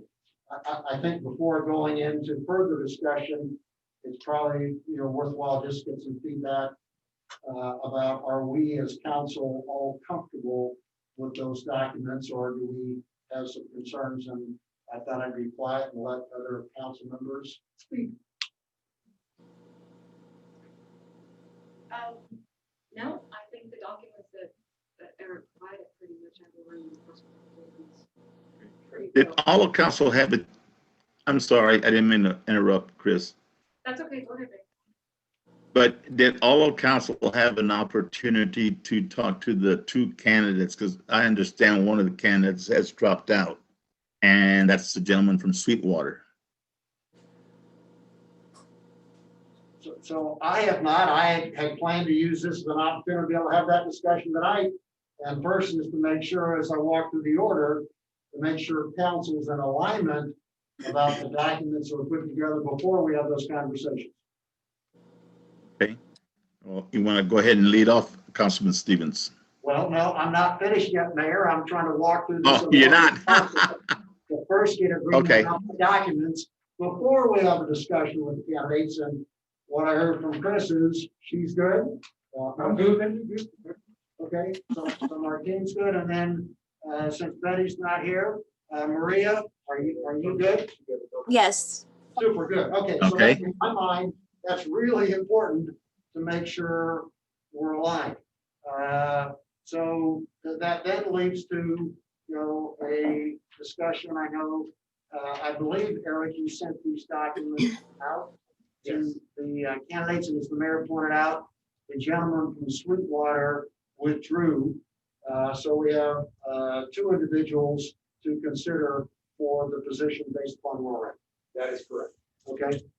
And so, and did we get, so why don't we just start with, well, we can start with either one. Did both of the individuals review the documents and give feedback and say, I'm good, or where are we on that? Yeah, so Sandy Wilson reviewed the document, signed off on the profile and sent that back. Denise Frederick reviewed the documents and wanted to make some changes to them and discuss with council those changes that she felt were necessary. Okay, so given Sandy said, hey, it works, we might as well start with Denise. And Denise, we really appreciate your perspective on the changes that you believe would need to be made for you to consider being a candidate for this position. Good evening, Mayor, Council, City Manager. Thank you for having me. I reviewed your documents. First off, I don't know who wrote the profile and attached it to the engagement letter, but you're gonna have to be careful. And I'm looking out for your benefit because that profile that you attached smacks of an employment contract. And I'm pretty sure that you're looking for an independent contractor, am I correct? That is correct.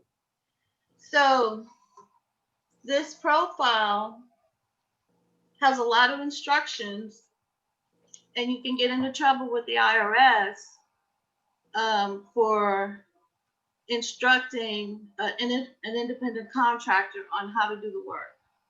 The only thing that you can do in an independent contract is to give me a scope of work, tell me what results you expect, and let me do the work. You can't tell me how to do the work. You can't tell me how to do the job. You can't tell me what's expected as far as how I'm supposed to do the work. I don't know who guided you on that, but it's a liability for you. If I were to get injured or anything like that, I could sue you for unemployment or workers' comp. And the way that this profile is written, the courts would probably be on my side saying that I was your employee because of the way the profile is written. So I would have to make significant changes. Now you can detach that profile and have that as what you expect out of an attorney, but it can't be a part of the contract, the engagement letter. The other thing was the engagement agreement is very detailed as well, as far as responsibilities of me or the attorney. Again, it smacks of an employee, not an independent contractor. The only thing is that what it needs to say is that I will represent the city as your city attorney. That's what I know how to do. That's what you're hiring me to do. I give you my firm rates, and we can negotiate on the rates per hour. As an independent contractor, I have a right to hire someone to help me, like a paralegal, and they would be charging an hourly rate as well. But before I do that, I would certainly get your permission to do that and let you know the reasons why I need a paralegal. The third thing is the expenses. I'm a sole proprietor. I have been working for city governments my whole career. So I don't have a large firm. It's just me, and I would be doing all the work. So as far as expenses goes, I cannot afford to pay out-of-pocket expenses for the city up to $1,000. I can put a limit on that up to $100 and pay up to that, and then thereafter get permission from city council to incur the expenses that I need to incur. But I don't see you guys spending more than $100, $200 for expenses. I wouldn't know what kind of expenses I would be incurring up to $1,000. I don't even want to take the chance to agree to that. We can do that, or you can give me a retainer, and then I can bill towards the retainer for expenses only. And again, before that, if you want to put a cap on how much I can spend in expenses before I bill you towards the retainer, I'm happy to do that.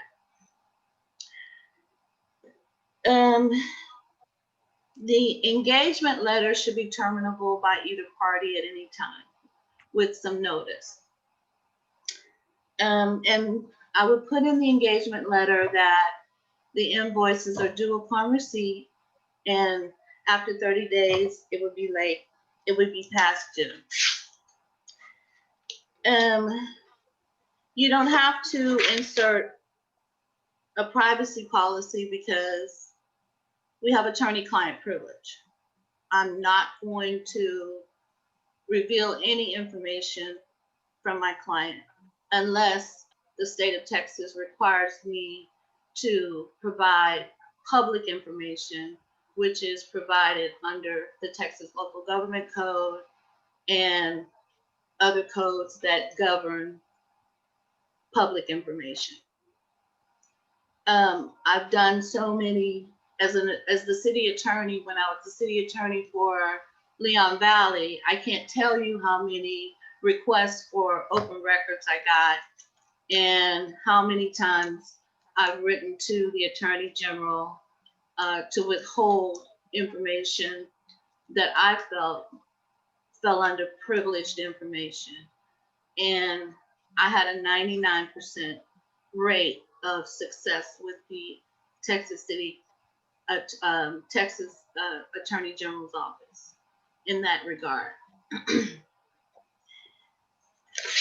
The other thing is that I just wanted to go over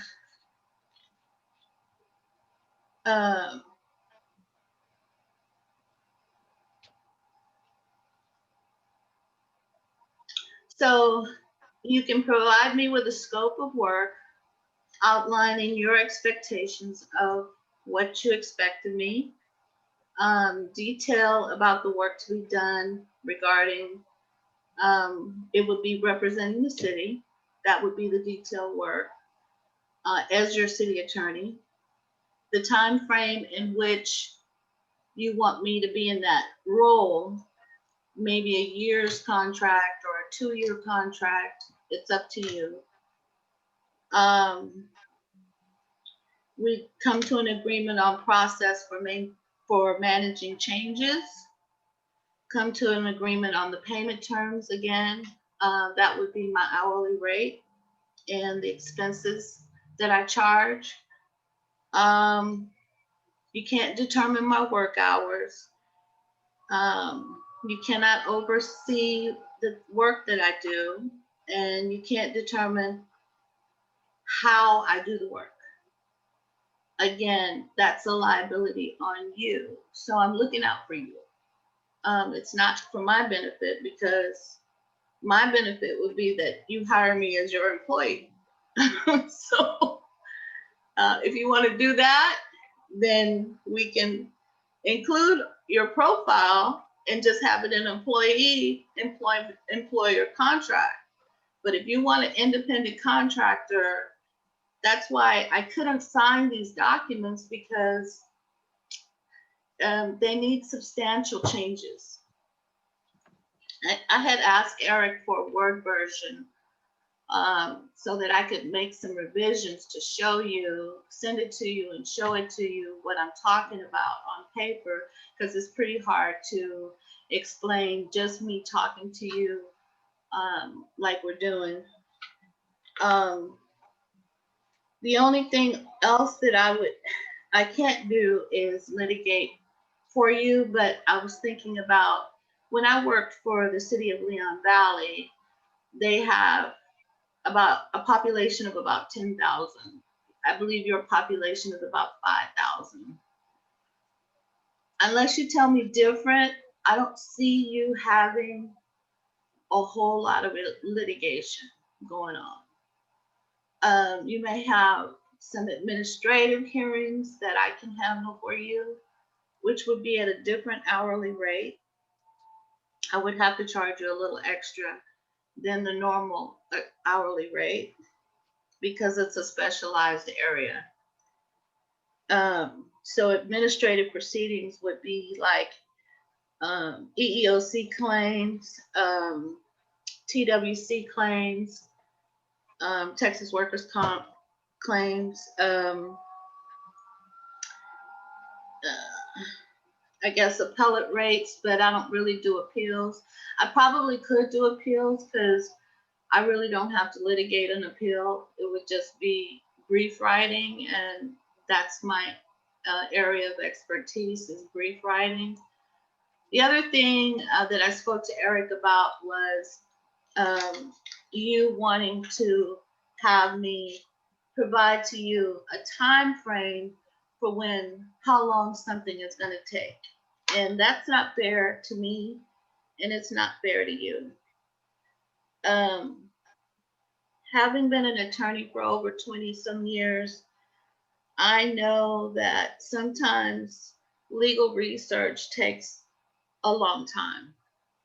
I can't predict how long a research project is going to take to tell you that, oh, I should be done with this within so many hours.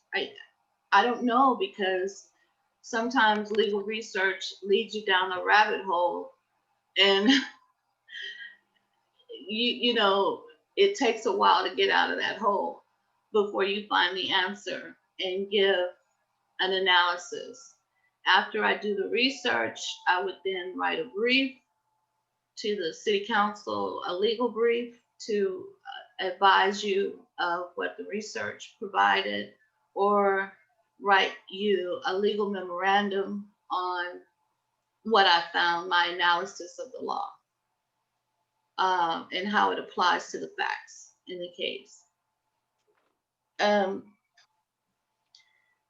The other thing is that, you know, when I first heard about this position, I was under the impression it was a full-time position and that I would be employed by the city of Alpine, and I would be provided at least an office, maybe some support staff, maybe not my own support staff, but sharing support staff.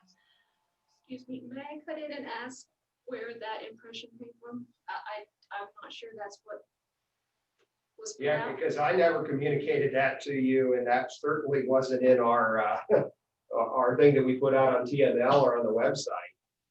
Okay, it wasn't, it was the way that the website, the article or the application read was that you were looking for a city attorney for the city of Alpine. So when I see that, that's what my thought is.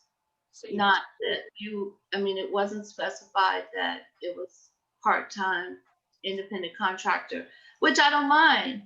That's fine. I don't mind that at all. I wouldn't have a problem. I don't have a problem with the changes in that situation. The only thing is that since it's part-time and it's an independent contractor, I was talking to Eric about having to move to Alpine for that type of work.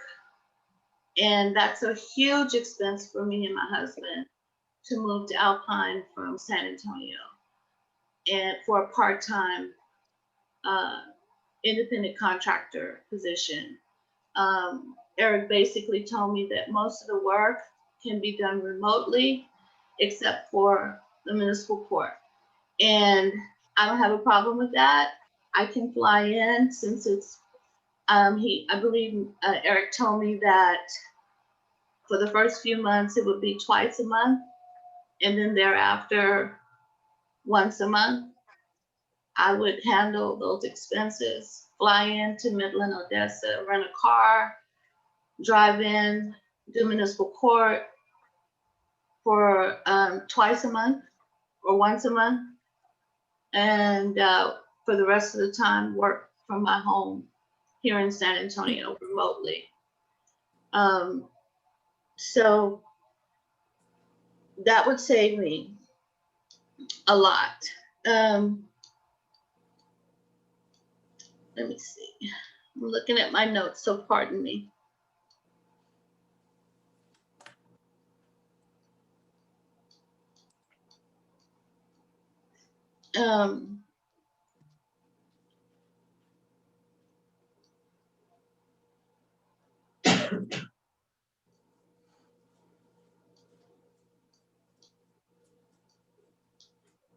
I believe that's it, other than how much my hourly rate would be.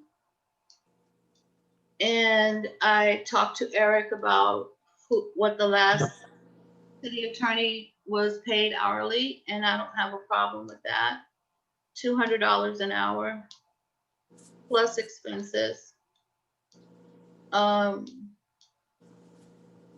then if I need to use a paralegal, that would be an extra $50 an hour. But I would get your permission before I would do that. And explain to you and provide you with information as to why I need a paralegal in this situation. The administrative proceedings would be $245 an hour for myself and still $50 for a paralegal.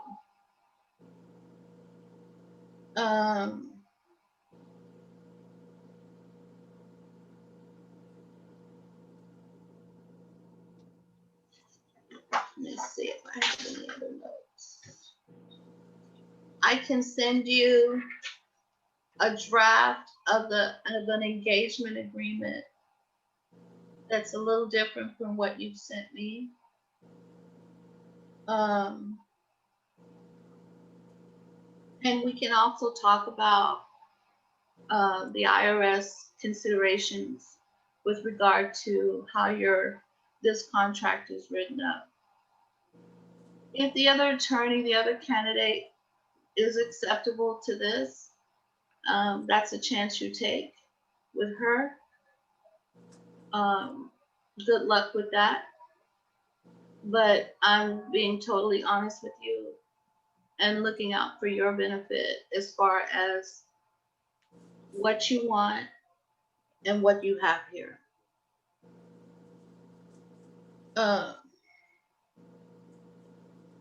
That's my only issue. That was my issue when I read that, and I communicated that to Eric with questions about this contract.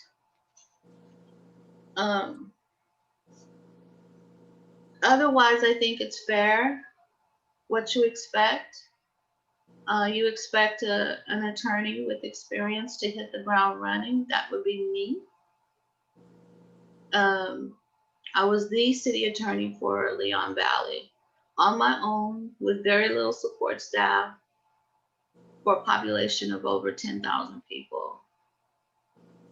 I know what it's like to work for small town government, small city government.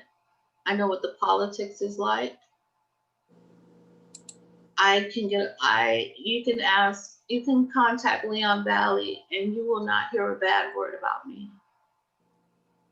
I'm a team player.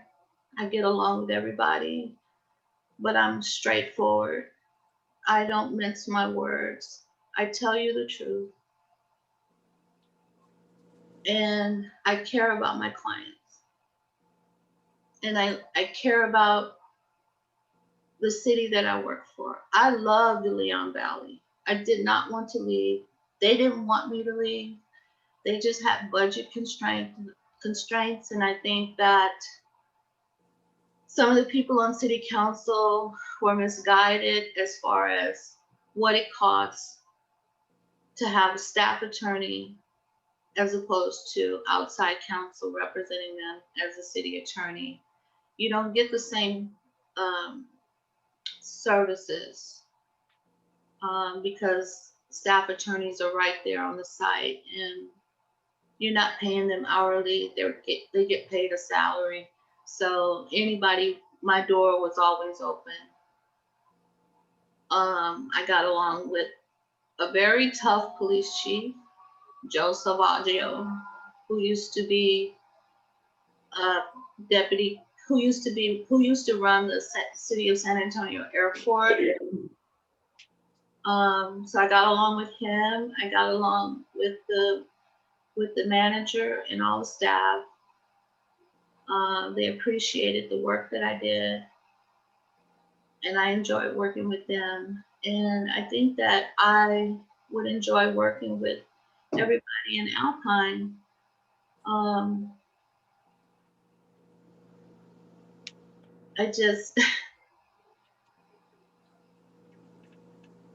I just want to be honest with you.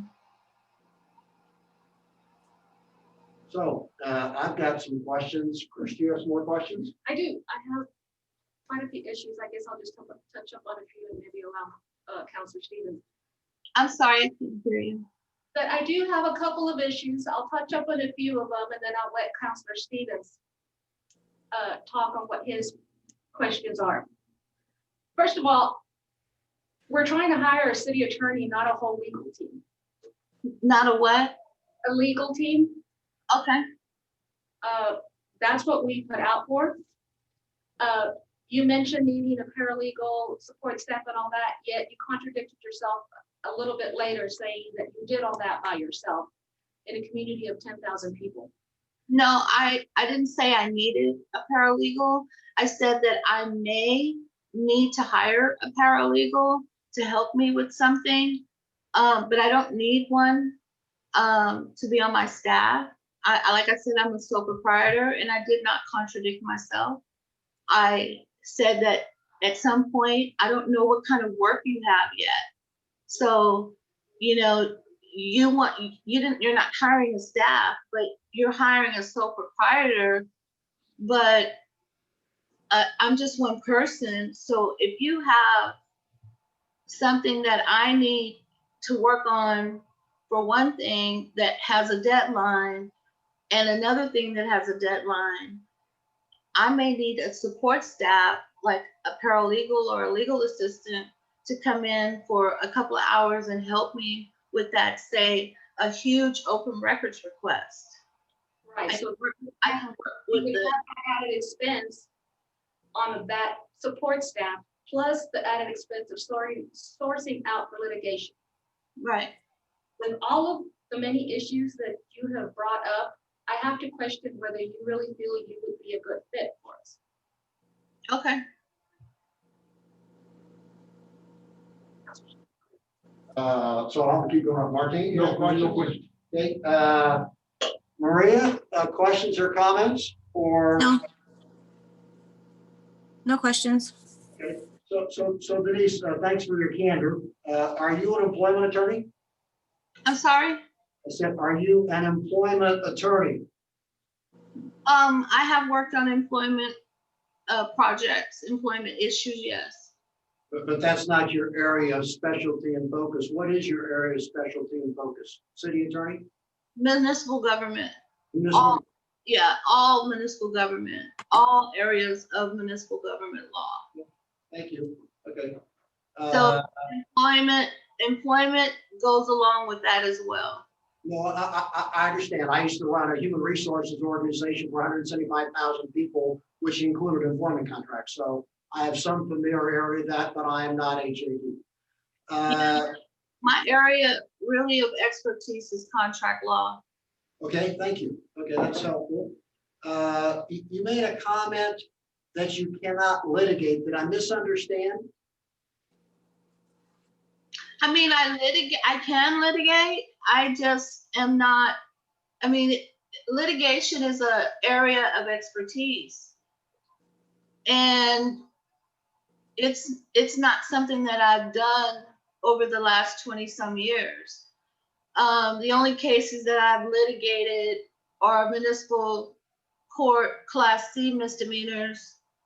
But as far as litigation over contracts or zoning issues or whatever other issues, I believe you have a Union Pacific dispute with Park Hill Engineering Utilities or something. I can't remember.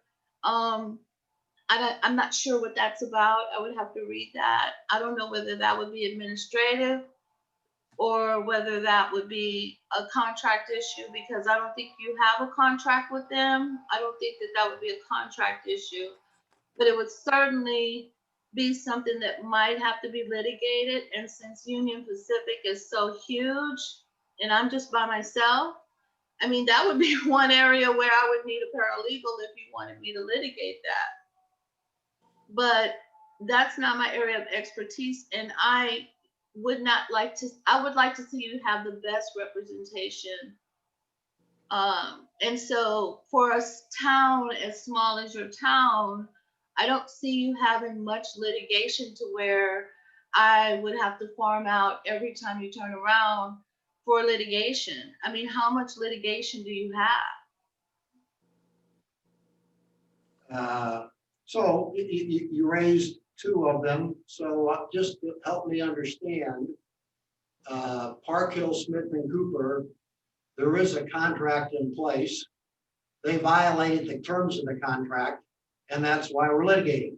Okay. We said, hey guys, we're not going to pay, and they're the ones that came back and said, well, no, we did. So I'm trying to understand this notion, the relationship as you see it between it was a contract, which is, you said, what your area of expertise is, and the ability to be able to take that to disputes, and they've chosen to litigate. And what I hear you saying is, while contracts are your area of expertise, you don't feel comfortable taking that to a dispute or litigation. Well, because litigation is different from transactional law. Contracts are transactional. To my area of expertise is writing, drafting, negotiating contracts. That's transactional law. When it comes to a breach of a contract and it gets to the point where lawsuits are filed, that's a whole other area of the law where you go into court and you argue points of law to a judge or a jury. And that takes a specialty that transactional lawyers like myself are not, we don't do it. So, I mean, lawyers are experts or they have areas of expertise that don't overlap. Litigation, let me tell you, the city of San Antonio has a whole department of litigators. That's all they do. And they have a whole department of transactional lawyers. That's all they do. It's not the same. You can't say, well, you're an expert at contracts, so why can't you litigate this contract dispute? Well, because I'm not a litigator. I'm a transactional lawyer. I make sure that the city of Alpine is protected in that contract so you don't get to litigation, so that you don't have to litigate. That's where my expertise is. I make sure that the contract is so airtight that if they breach it, they will be in the wrong. And if it does go to litigation and a litigator goes into court to fight on your behalf, he has a winning chance because of what I did in the contract to begin with. So, okay, I appreciate that. That's where we are at Park Hill Smith and Cooper. It's a pretty airtight contract. And they said, hey, we want to get paid anyone, so we're going to take you to court. So I would contend it doesn't matter how tight the contract is, that does not stop the other side from taking you to court. But I get your perspective. Your view is that's not something that you would go do. Next question, how does the role of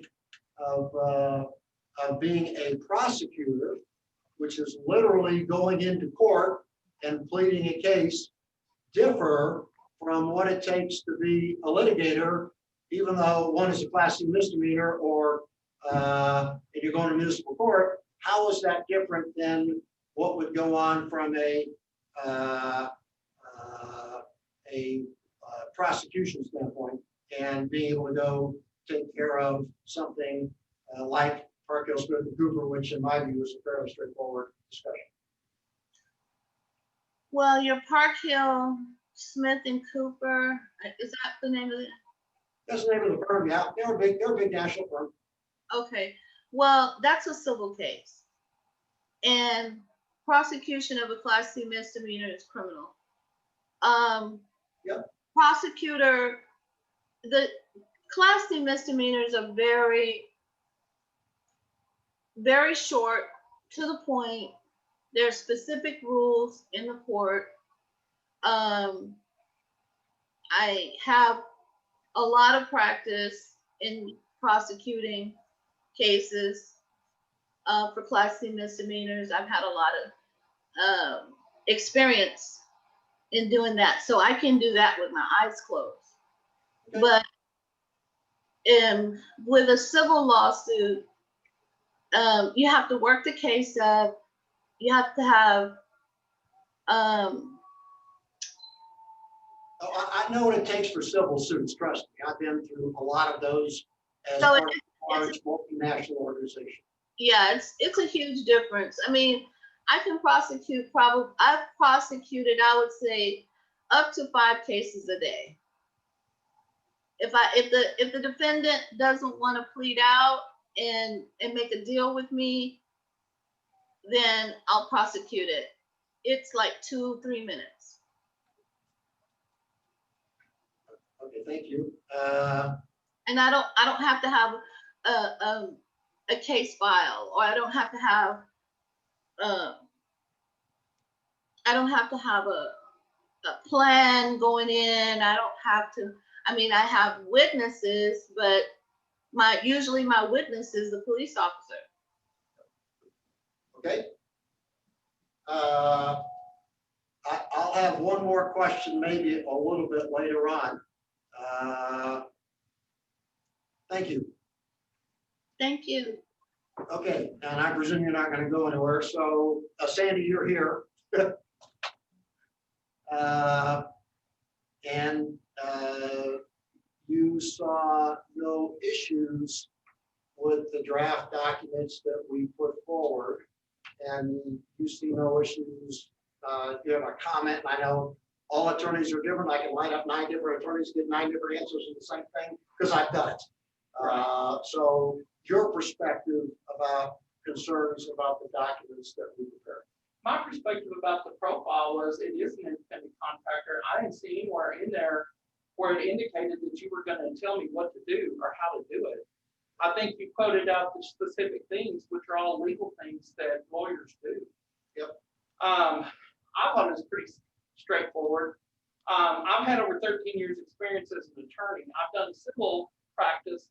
I've done family. I've done CPS practice, all the way from intakes of the case up through appeal to the 5th Circuit. I'm very extensive appellate attorney. I know how to research and do a case. When I was the district attorney here for 4 years, every appeal we did, including motion to suppress, were affirmed from my briefs. So I know how to spot issues. I worked with Mr. Zimmer prior to this on some cases. We even discussed the independent contractor status at some point. That is an independent contractor for me. I don't see a problem with it. We will go back over the contract should you decide to hire me, you know, at that time and review to make sure. But as far as the profile, straightforward. I don't have a problem litigating, very comfortable in the courtroom. I've done Class C. I did 2 trials here in municipal court. One was a bench trial, one was a jury trial, 6 people. Not a big deal, all the way up to first degree felonies. I've done murder trials. I've done arson. I've done indecency with child. I've done those cases. So I can prosecute. I can also litigate. I've done depositions. I've done the discovery work. I know what the process is for civil discovery. I know the time frames. Same thing for criminal discovery. Each of these cases have to be worked up. And I believe I have the experience to work them up from the beginning all the way to the end. I don't think I'm going to need an assistant. I didn't get anywhere in here where there were set hours to work or that I was going to be an employee. It was only going to be work that y'all directed me to do. Otherwise, you didn't call. And that's my understanding of an independent contractor. I'm from here. I'm local. I know the local politics. I know how to work. I mean, I'm not so specific, which you're not going to get out here. You're not going to get a full-blown litigator who will litigate. And you're not going to get a transaction. You have to have an attorney that can do it all from the first to the end. I've done it for over 13 years. I feel very confident that I can do this job, including this little railroad thing that's contract. I've done some contract work. I've done summary judgments, which are what you do in civil trial. That's one of the first things you do, which Mr. Stevens will know. You do summary judgment to try to keep it going to a trial. I've done mediations. So I don't know how all of this works. I've done federal work, mostly state work. I don't know what to say. I don't think she's got a lot of issues with what's going on here, but I see it as a straightforward offer for an independent contractor. And that's what I'm here to do. So we'll go the same batting order. Chris, question. Yes, ma'am. Yes. So I don't know, you know, my. Hey, we're not going to get into a discussion between the 2 candidates here. This is for city council to be able to have discussion with them. Okay? I just wanted to ask the question. Well, we'll come back to you, Denise, but right now we're talking to Sandy Wilson, okay? And you don't have the opportunity to ask a question of Sandy, nor does she have an opportunity to ask a question of you. Okay? I'm not going to get into a contest between lawyers. Okay, I'm sorry, Chris. No, I think she looked at the profile, she got no issues with it. That is what we're looking for. That's really that came up. She's not gonna have. Chris, I can't hear you at all. Got the mask off. Thank you. Sorry. I said that she had reviewed the profile, doesn't seem to have the issues with what we're looking for. She realizes what we're looking for and is prepared to provide us with the service, for that service. Okay, Martine? What about the hourly rate? How much?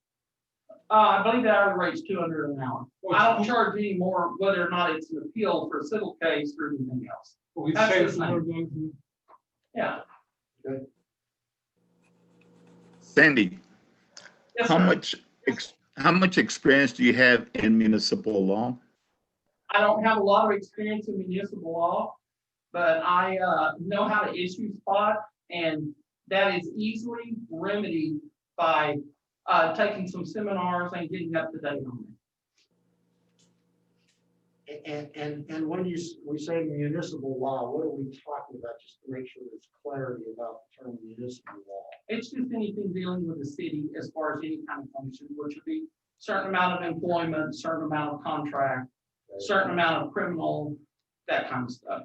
I think it also includes reviewing policies and trying to mitigate any liability issues that come up. You need to be able to issue spot real fast, get on those issues, get to them while they're minor before they get major.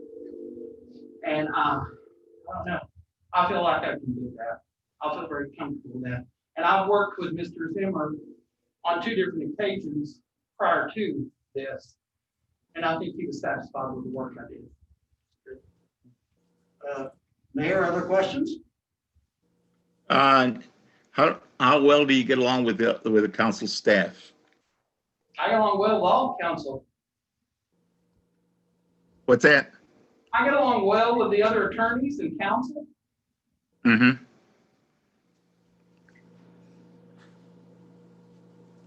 Okay, Maria, questions? I don't have any questions. Okay. Go ahead, Chris. This will, do you have, even though you're under contract, it would be under contract, do you have any issue with getting some kind of direction from the council? My assumption is you're going to give me direction about this is the fact of this case we have. Now, can you do some legal analysis on it? How would you that's what I'm thinking your direction is hey, this came in today paper, somebody can do this, and what do we do? You know, I didn't see where there's time limits.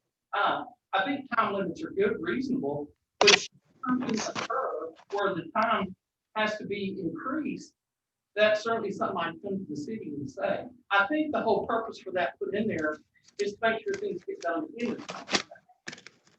And that's my understanding.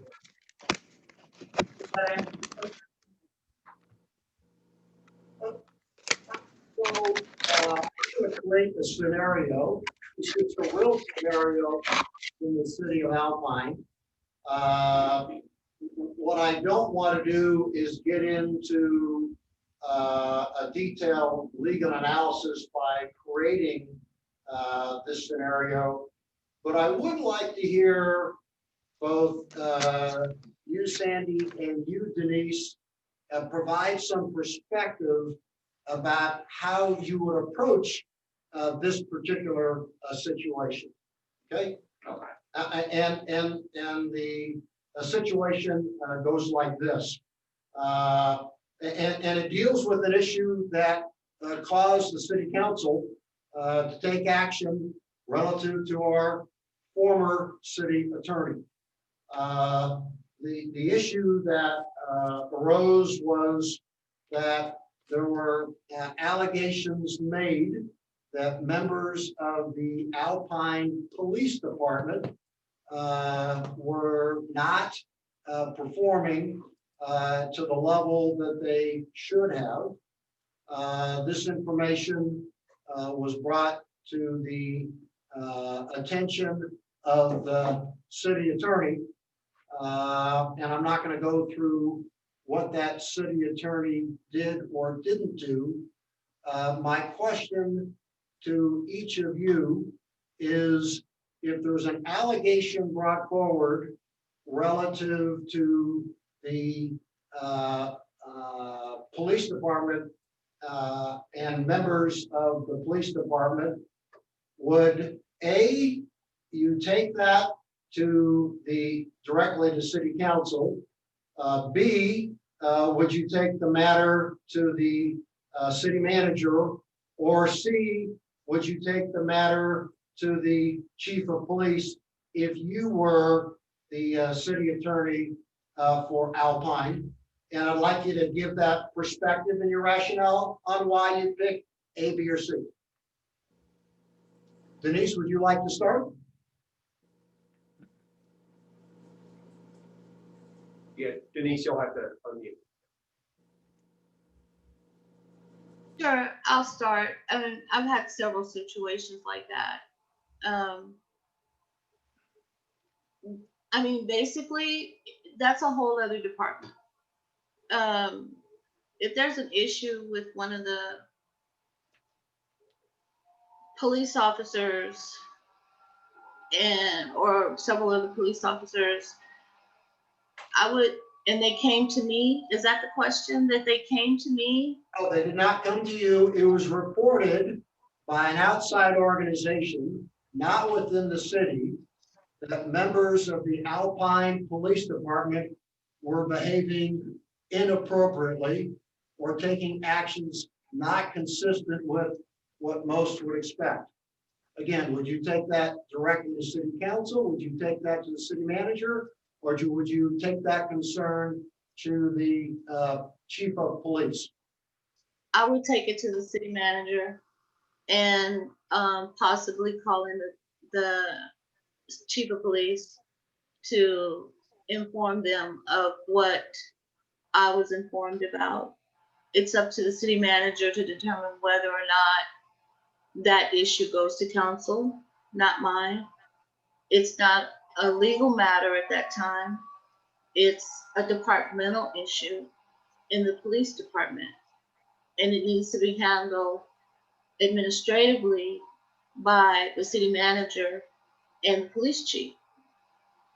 Unless there is a legal issue as far as a police officer being assaulted, or a police officer assaulting someone, and that's being reported, then I would become involved, because that would be a crime that would be presented to me, and I would decide whether or not to prosecute that crime or turn it over to the district attorney's office.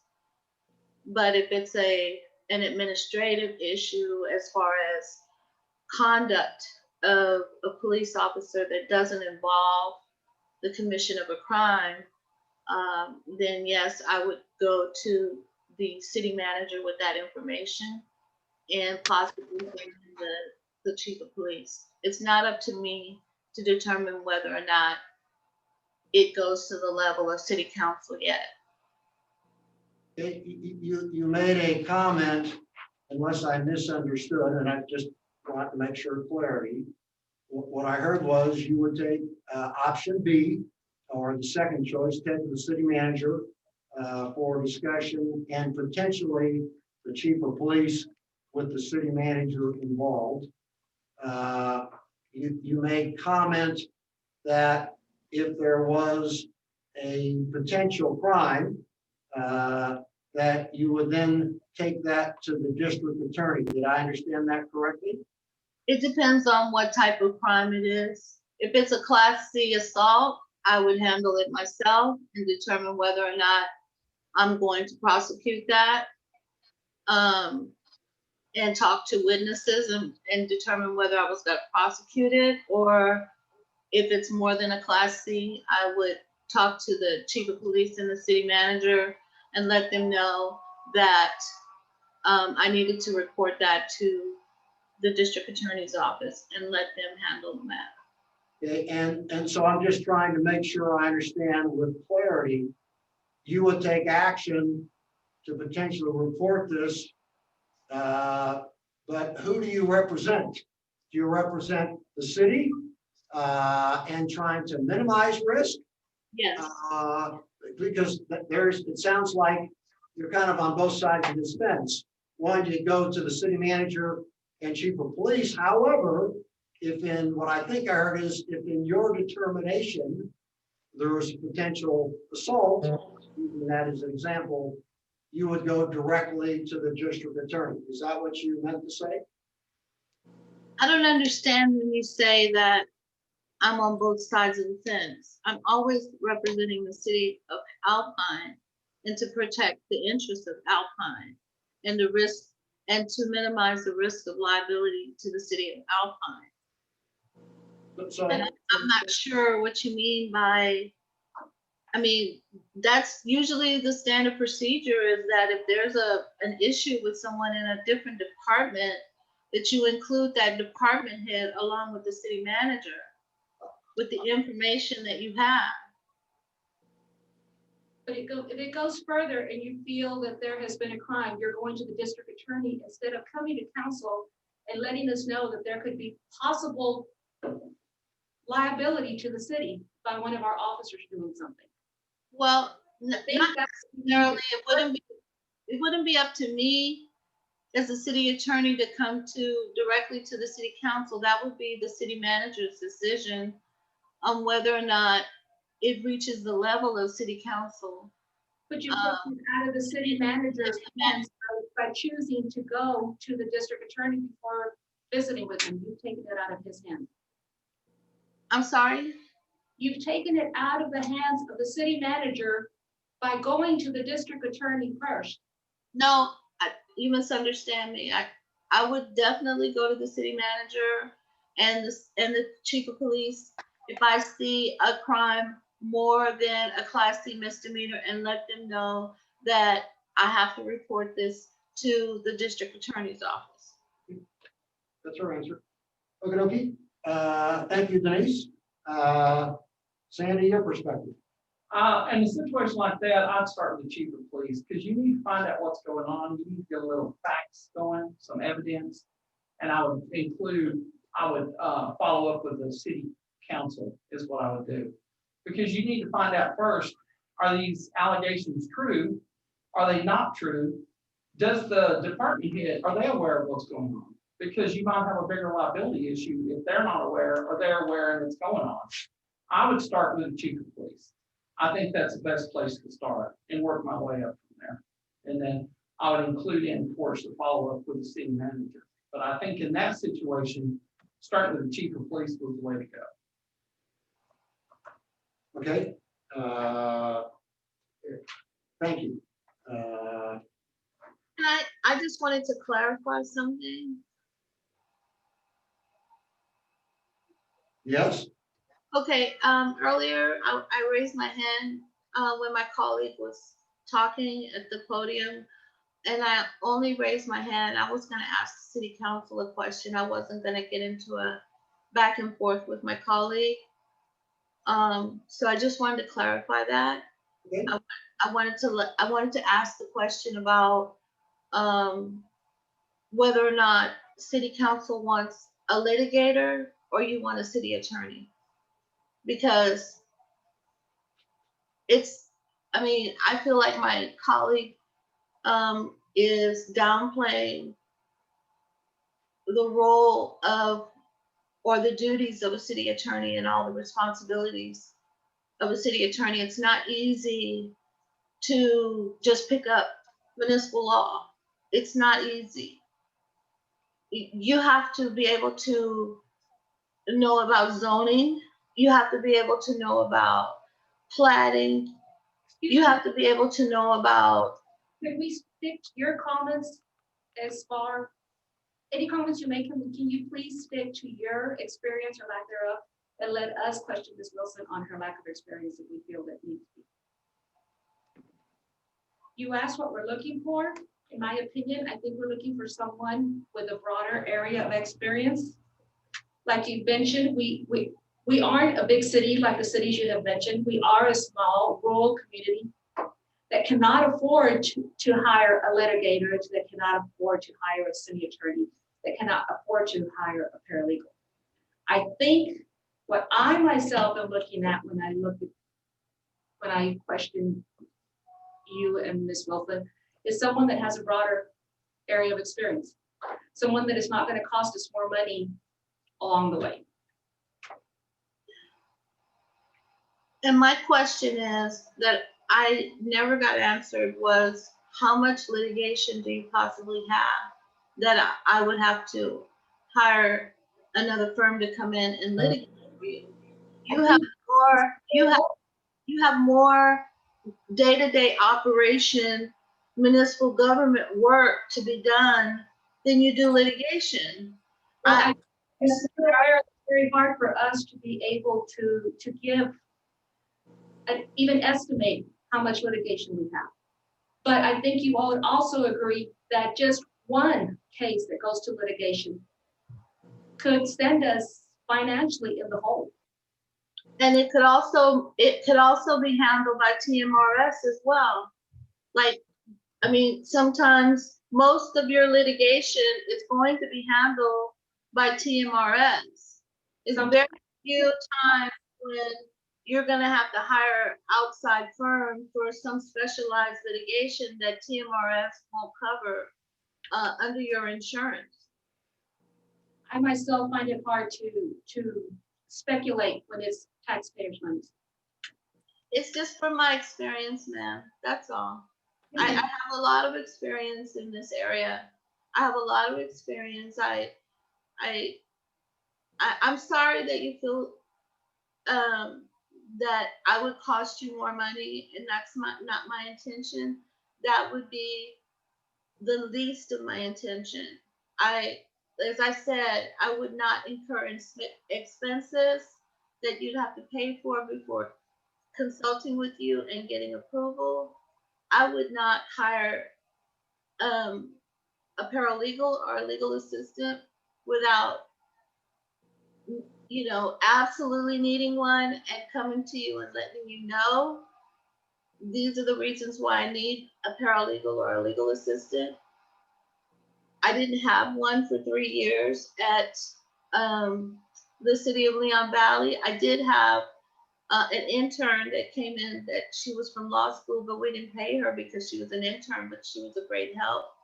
And so, that's a possibility as well. I can get an intern from the law school if I need help like that for research. But I was just giving you an example. My experience with contracts is it's not that I have a problem with your profile. I'm just letting you know. I mean, I can sign it, but I'm just letting you know that you're opening up yourself to liability in this contract as an employee contract, not an independent contractor. And so that was my only thing to let you know that.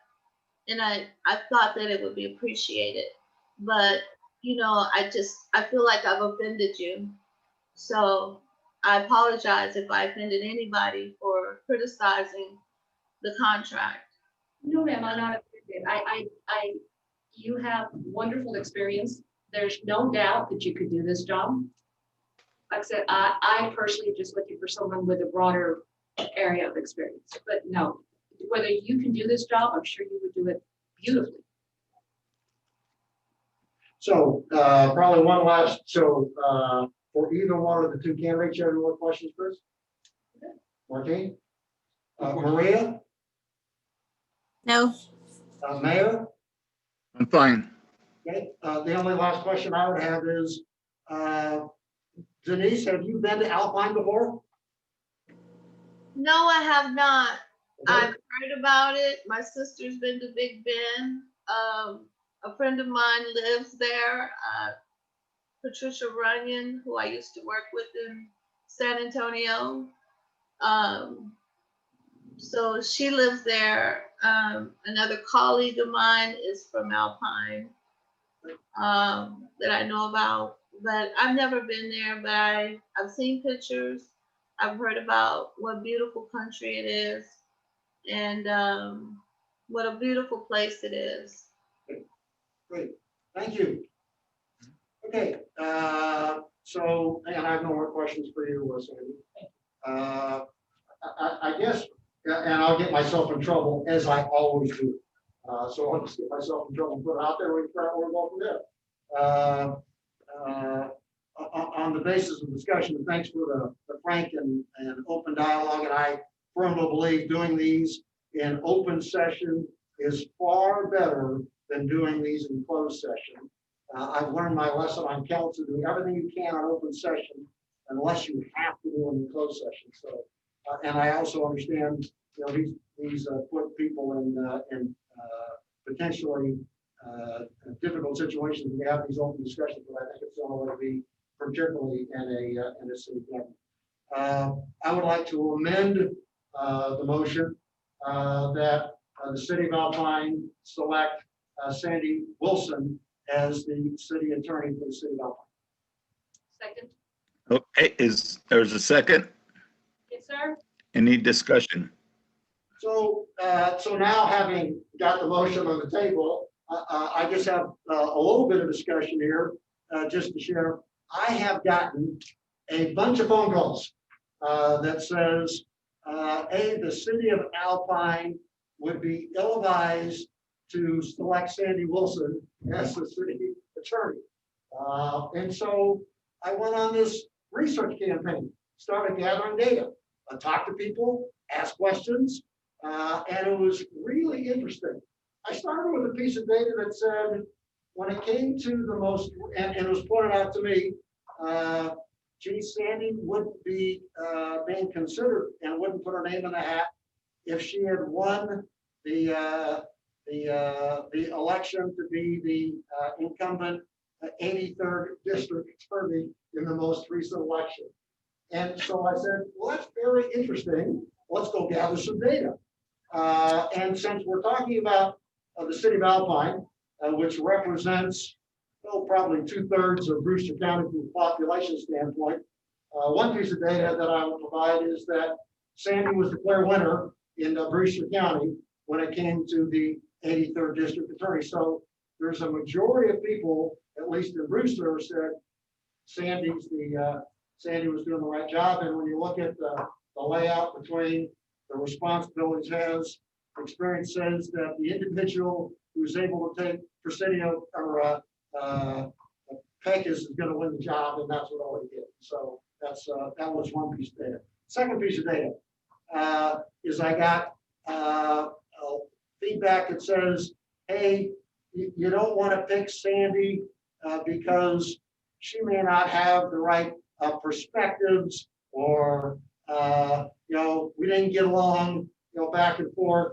And the feedback from the law teams or those who are out in the law enforcement was, hey, we may not have always agreed with Sandy, but we respect her position and what went on. And for me, that's an important part of the process, because that's a solid feedback that says, hey, we may not always agree, but when it comes to roles that we have, I mean, I will admit I'm probably not the most liked member of city council. That's not why I'm on city council. What I expect is I represent Ward 5, and at least people respect me for the positions that I take.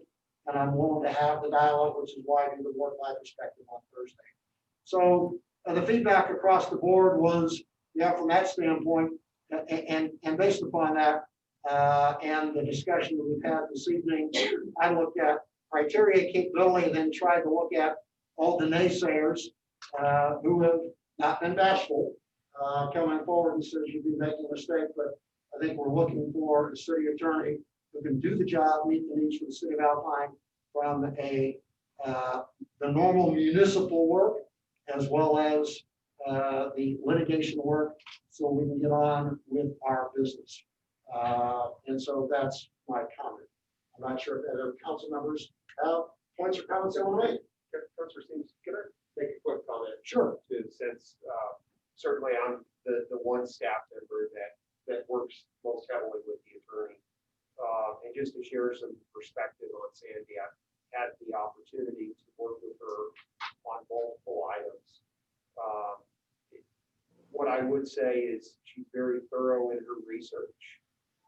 She also has an understanding of some of the work that we're doing with our police department, Chief Martin is doing to develop our employees over there. And from a city perspective, employee development will continue to be a theme in 2021 as it was in 2020. She has been very professional in the dealings that I've dealt with her. I did do research as well, and I called mostly other law enforcement entities, and the responses that I did receive were that she was very forthright in all conversations. At times, maybe they disagreed, but the conversation always occurred. And those conversations, from my perspective, are the most important things for us as a community. So just wanted to add that for protection. Thanks, Eric. Others? Yes, I just wanted to say that I too got some calls. The one that stuck out the most to me was that the last county attorney seemed to get us in a very political position. And that was one thing that they were certain Ms. Wilson would not do. She knew that she would not get involved, and she would not in the politics of the city, and that she would follow the law regardless of who it was.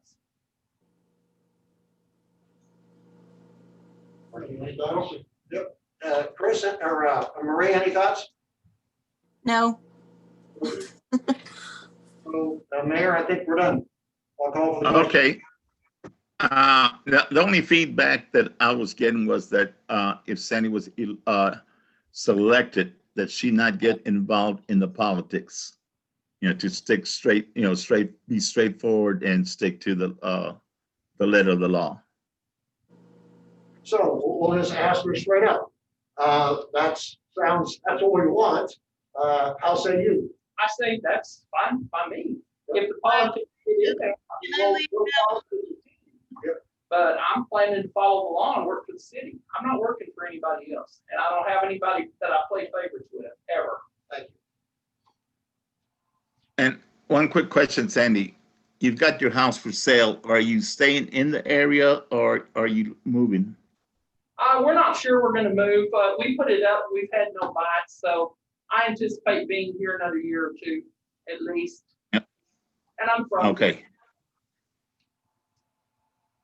Okay, any more discussion? Okay, seeing none, there's a motion before the floor. All those in favor of the motion to select Sandy as the city attorney, please raise your right hand. Mayor, it's a motion to amend the original motion. To amend the original motion. Yep. Okay, So that's so what we're all voting those, on. So we're I voting can't, an amendment to the motion that we had a discussion, consider, and now select Sandy Wilson. That's the motion, and then we'd have to go back. Okay. That's the amendment, then we have to go back and vote on that motion. So go ahead and vote on the amendment. okay, all those in favor of the amendment, please raise your right hand. Oppose? Like sign, motion carries. Okay, So now then let's go back. Go ahead, Mayor. What? Yeah, go Okay, ahead. now let's go back to the original motion. Okay? All those in favor of it, raise your right hand. And all those opposed, like sign. Motion carries. Okay. Congratulations, Sandy. You're the city attorney. Thank you, sir. And Denise, thank you. Denise, did she drop off? Yes, she left already. Okay. Okay, all righty. Well, then let's move on then. Let's go to item number 2, city manager.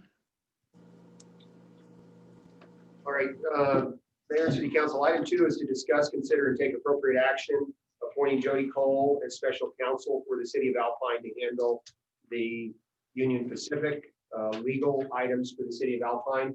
I did put that as an item in your packet in case council did not select legal counsel this evening. I did have a preliminary discussion with Jody Cole. She said she would be willing to handle that if necessary. I think with Sandy Wilson being here now, what I heard her say this evening is that she was very comfortable handling that case for the city. But definitely, we put this on the agenda as a stopgap in case we needed it this evening. And if council wanted to have a discussion on it, somebody could make a motion. If you don't, you can just make no motion and we'll pass on it and Sandy will handle it beginning of December. Okay, very good. Yeah, I was going to comment on that. So I'll entertain the motion on that. Councilman Stevens. No motion. No motion. Okay. So then we'll just go ahead and let Sandy handle it. Yes, sir. Yes, Okay. sir. All righty. Thank you, sir. Okay, let's go over to item number 3. Great. City manager. Mayor and City Council, and we do have Marcy Tuck here for the next 3 items. The first one is to discuss, consider, and take appropriate action on approving Resolution 2021-01-13 on the recommendations from the Parks Advisory Board for the Texas Parks and Wildlife Division Trails Grant. That information was put in your packet along with the resolution. It's a phase 1, 2, 3 approach. We did send you an amended resolution today because as Marcy had further discussion with the Texas Trails Association, we felt like doing phase 2 first was a stronger path for us to go. So with that being said, I'll be quiet so we can go through the motion and then I'll open up any conversation or questions for Marcy. So I'll get the ball rolling. Okay. City Council approved resolution 2021-01-13, authorizing City of Alpine to participate in the Texas Parks and Wildlife Department Recreation Trails Grant Program as delineated. Okay, is there a second? I'll second. Okay, motion's been made and seconded. Now discussion. Yeah, so, and Marcy's off mute too. Marcy, can you just put a little context on why we shifted to this phase based on your conversation this last week? I know you and I were talking about it in depth, and our goal is to have certainty that we get money because it is an 80-20 grant, 80% by them, 20% by us. Right. This is can everybody hear me okay? Yes. Yes, Okay, Marcy. great. Yes, this is an 80-20 grant from Texas Parks and Wildlife Department, as Eric said. And our initial phase 1 recommendation was to connect some dots along Alpine Creek. But in further research, we don't have all of the necessary documentation in place in terms of rights of way, et cetera, along the creek. And that's kind of a sticky point for Texas Parks and Wildlife. They don't want us to, make improvements on somebody else's property without their permission. Go figure. So until all of those I's are dotted and T's are crossed, the lowest hanging fruit for funding approval would be improvements within Coconut Park already, like to resurface or redo the walking path that exists within Coconut Park, as well as some exercise equipment and some signage for the new rain garden elements with trees that we received a grant for.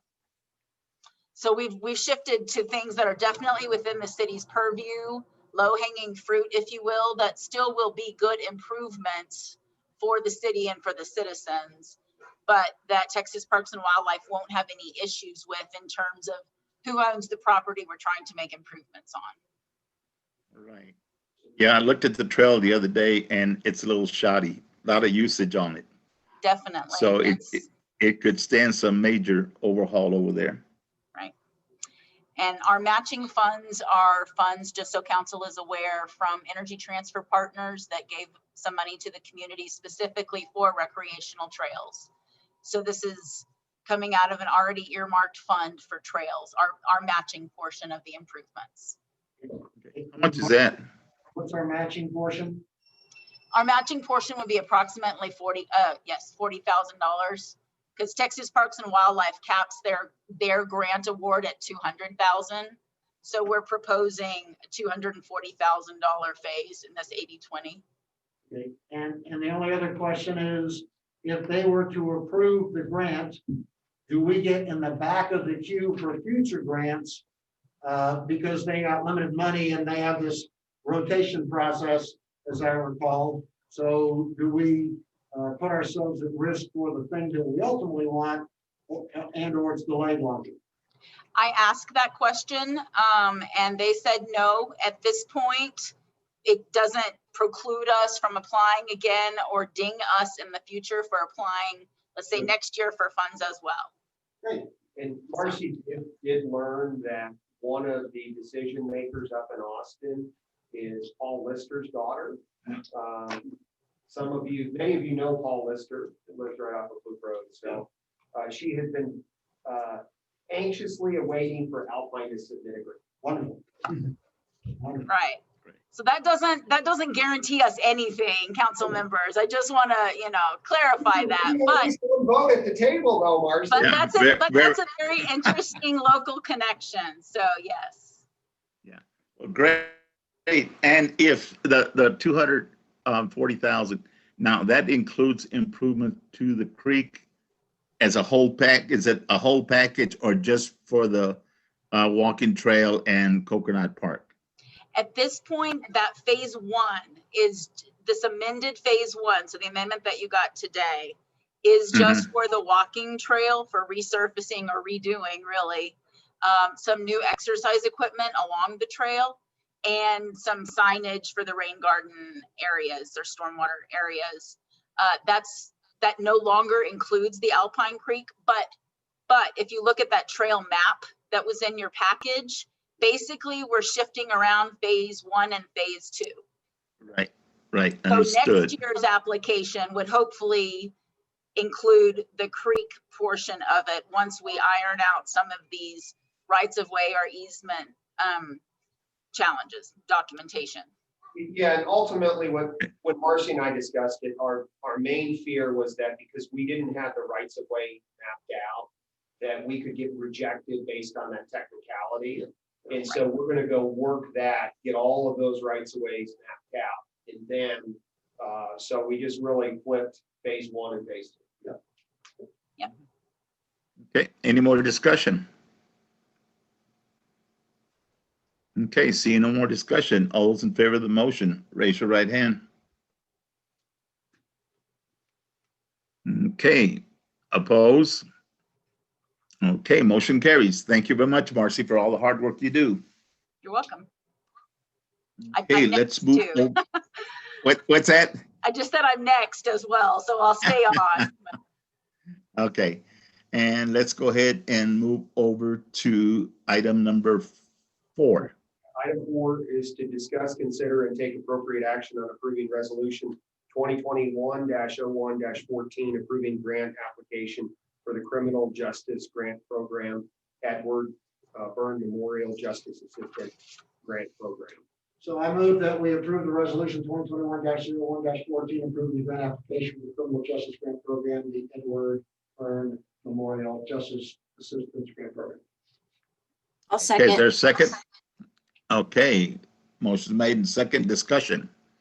Yeah, and Marcy, I'm just going to say, can we be brief because we've got like 28 minutes before the meeting cuts off and we've still got this and 3 other items. Yes, sir. So this and the next resolution, just so you know, are all based on the chief and the police department's kind of top 10 needs for their department. And there are 2 pots of funding that we are applying for to help meet those needs. That's what these next 2 resolutions are. These are 0 matching fund grants from the state. They fund things in full. We don't have to pay a penny. We just have to report back. And I'm sorry, that's Okay. my son in the background. Just a quick question, what type of equipment does this one buy? This one would be like for police bicycles actually, and license plate readers. And the other one could be for signal repeater with solar backup, so they don't have dead spots in their coverage with their radios, and actually a K9 unit. So between these next 2 resolutions, these a little more out of the box needs could be met. Yeah, and then we would take the monies that we approved for the K9 and then redirect those to other needs within the department. So police on the Okay. books and support. Any more discussion? Okay, seeing none, all those in favor, raise your right hand. Oppose? Motion carries. Thank you all. Let's move on to item number 5. All right, Mayor and Council, item 5 is to discuss, consider, and take appropriate action on approving resolution 2021-01-15, approving grant application for the State Homeland Security Program regular projects. So I move that we approve resolution 2021-01-15, approving grant application for state homeland security program regular projects. Okay, do I hear a second? I'll second. Okay. Okay, motion's made and second. Discussion. Seeing no discussion, all those in favor, raise your right hand. Opposed? Okay, motion carries. Thank you. Let's move on to item number 6. Thank you. Thank you, Marcy. Thank you, Marcy. Item 6 is to discuss, consider, and take appropriate action on the first reading of ordinance 2020-01-02, utility billing ordinance for the city of Alpine. We had this as part of our information discussion at our December meeting. There are 3 pillars that overarch the changes, the suggested changes in the utility billing ordinance. Number 1 is moving the schedule of fees, both one-time and month-to-month fees, to an appendix. Number 2 is updating the one-time fees to cover our costs. The existing monthly rates will be addressed at a future time, so each budget cycle. So our existing residents wouldn't experience any change in their normal billing that they have this fiscal year. And then number 3 is account responsibility, shifting to the property owner. So they can have a tenant in there, and the tenant can be the bill to and pay. But if the tenant skips town and we don't have enough security deposit to cover, then the owner of the property is still responsible for that. That is common protocol across other cities within. Let's choose that to 2021. Yeah, on both, here in this. please. So with that being said, if we can have a motion and Yes, read sir. the motion to read 2021 instead of 2020. So I make the motion that city council approve the first reading of ordinance 2021-01-02, utility billing ordinance for the city of Alpine. As presented. Do I hear a second? I'll second. Okay, motion's made and second. Discussion. No discussion? Okay, all those in favor of the motion, raise your right hand.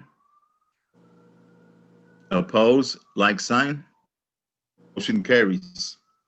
Item number 7, Thank you. and that's by Chris. Oh, yes. Chris. I make a motion that we discuss and consider and take appropriate action on the first reading of ordinance 2021-01-01 for short-term rental ordinance for the city of Alpine. Okay, is there a second? I'll second. Okay, motion's made and second. Discussion. Oh, it was great. I forgot his name there already.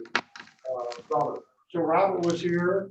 We have Robert Howard. Yes. And then you made, but I was hoping Robert would stick around because I was going to ask him some questions about what he thought about it. But he didn't, other than it sounds like he's on the front end doing all the right things, which you got to applaud the man for. And he's making improvements. I know, Eric, you sent out notes that we all got a chance to look at. One dealt with parking. Another one, having to deal with, stating that one of the purposes of the ordinance is to limit short-term rentals. I'm not sure that's what the intent is. We're trying to manage it, but that's an individual's perspective. Do you have any comments on these notes that you sent out to us earlier today? I think when we look back a year ago, what we set out to do prior to the pandemic was to put some structure and put an ordinance in place that took the short-term rental owners, have them register with the city, then also have them very clear and consistent on the payment of their hotel occupancy tax. And we had an initial draft of an ordinance that came out right at the beginning of the pandemic, and we've actually gone through a lot of changes up to and including even last meeting, where we've really rolled things back to the point where we're asking you to register with us. We're notifying all of the people around you that you are going to be running a short-term rental. That's proper notification. That's good protocol. We are going to do a fire inspection. Part of your initial $350 fee will cover that fire inspection. Annually afterwards, you'll pay a permit fee, and you'll have to do your fire inspection just like every other commercial business is going to have to do. We had some questions around parking. We outlined that specific to hotels, motels, this type of business. You've got to have a designated parking space if you're going to have a rentable unit. That really, I think, when just looking at the language that we inserted, that seems to make pretty good sense, right? So if you're going to rent a place out to somebody, have a place for them to park. If you're going to have gathering spaces of more than 500 square feet, have an extra place for, for guests that are going to come over and gather there. So I think we've done a good job at really trying to keep it fairly simple, but then also allow us, if people, we continue to only have about 60% participation, although we've sent letters and this and that. Now that we've got a city attorney, we'll be able to work back with those folks and say, hey, look, if you're not going to register and pay your hotel occupancy tax, then we're going to address that with a citation. So the question about parking, I get that on a designated parking space because the IBC requires that, certainly for residential. What about in commercial spaces? That's parking if through locals on our. Right. Yeah. Okay. So and we're not addressing any sort of commercial parking limitations anywhere in town. Okay. At all, because there really is ample parking out there. I think a couple of the restaurants that we have that are both places that you can sleep and eat, so Century and Old Gringo, they've managed their parking very well. I have not gotten a single complaint from a resident relative to parking. Sarah does a good job. Monica does a good job. They're very communicative with us. Sure. Okay. Thank you. That was my question. Yeah. City manager, I think I talked to you earlier about Pate Brookover having some concerns about the $350 permit or the fee. And his question was, why are people that are doing the right thing having to pay that amount of money versus those that don't pay or the new ones? Yeah. So the $350 fee is actually been in the ordinance. Right. Having administrated to that because we wanted to have the process in place where we notify and let the people around. Fortunately, we've been working to get the fire inspection piece there as well. And so it's really just the city stepping forward and going to administrate to what a fee that was established several years ago. And then the other one he had was, is there a different format between hotel and resident for a fire inspection?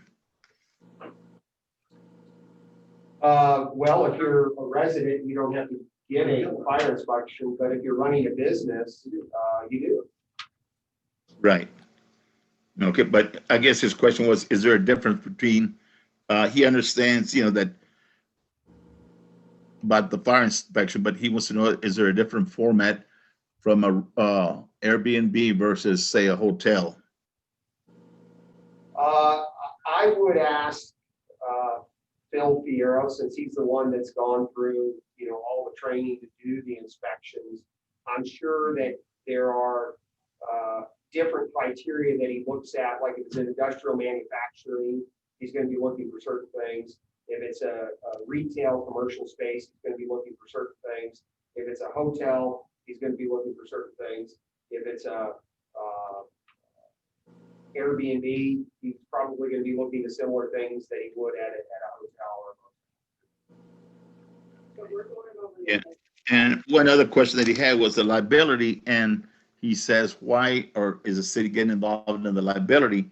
And the best explanation I could give him was, the state requires you to have a liability on your vehicle, and it just protects the resident or the other individual. Now, am I Well, he's a guy that does insurance. I mean, He probably wants people to take insurance. I know it. If they don't take insurance, that they release us from any liability. Yeah, so we took that Right. out of the requirement, Mayor. They just have to say that they release the city from liability.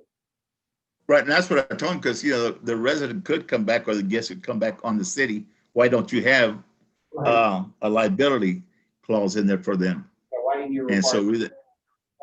what's that? We do not require liability insurance in any other business.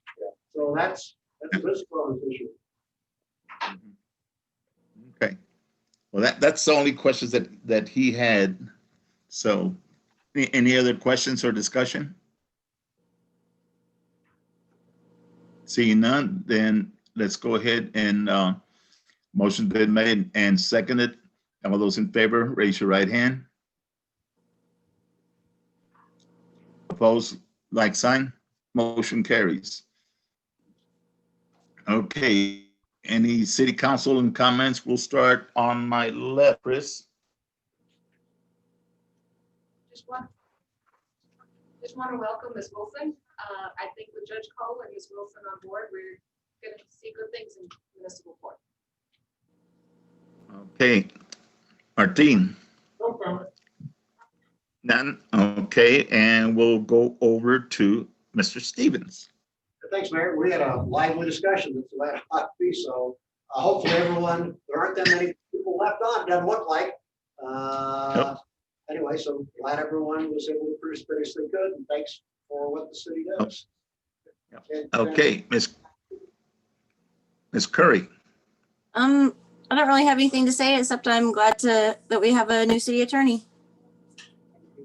Okay, anybody else?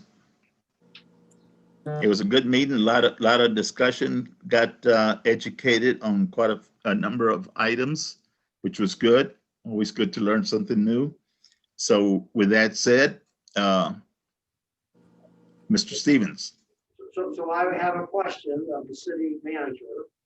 We can come back on February 2nd and address this item. It's not urgent. For executive session, that'll give me time to brief with Sandy on it. Okay, It's nothing urgent, so. So therefore, I make the motion, city council adjourned. Okay, is there a second on that? There are three of them. Okay, three of them. Okay, we're adjourned and we got to go to executive session. We want to go right into it? No, we're done. Mayor, we're done. We'll come We're back. done. We'll table that. Okay, okay, very good. Boy, we made it right under the wire. You guys are so good at it. Y'all have a good evening, stay safe, and you got COVID exams tomorrow, so like to see some of you out there. I'll be there. With that, y'all have a great evening.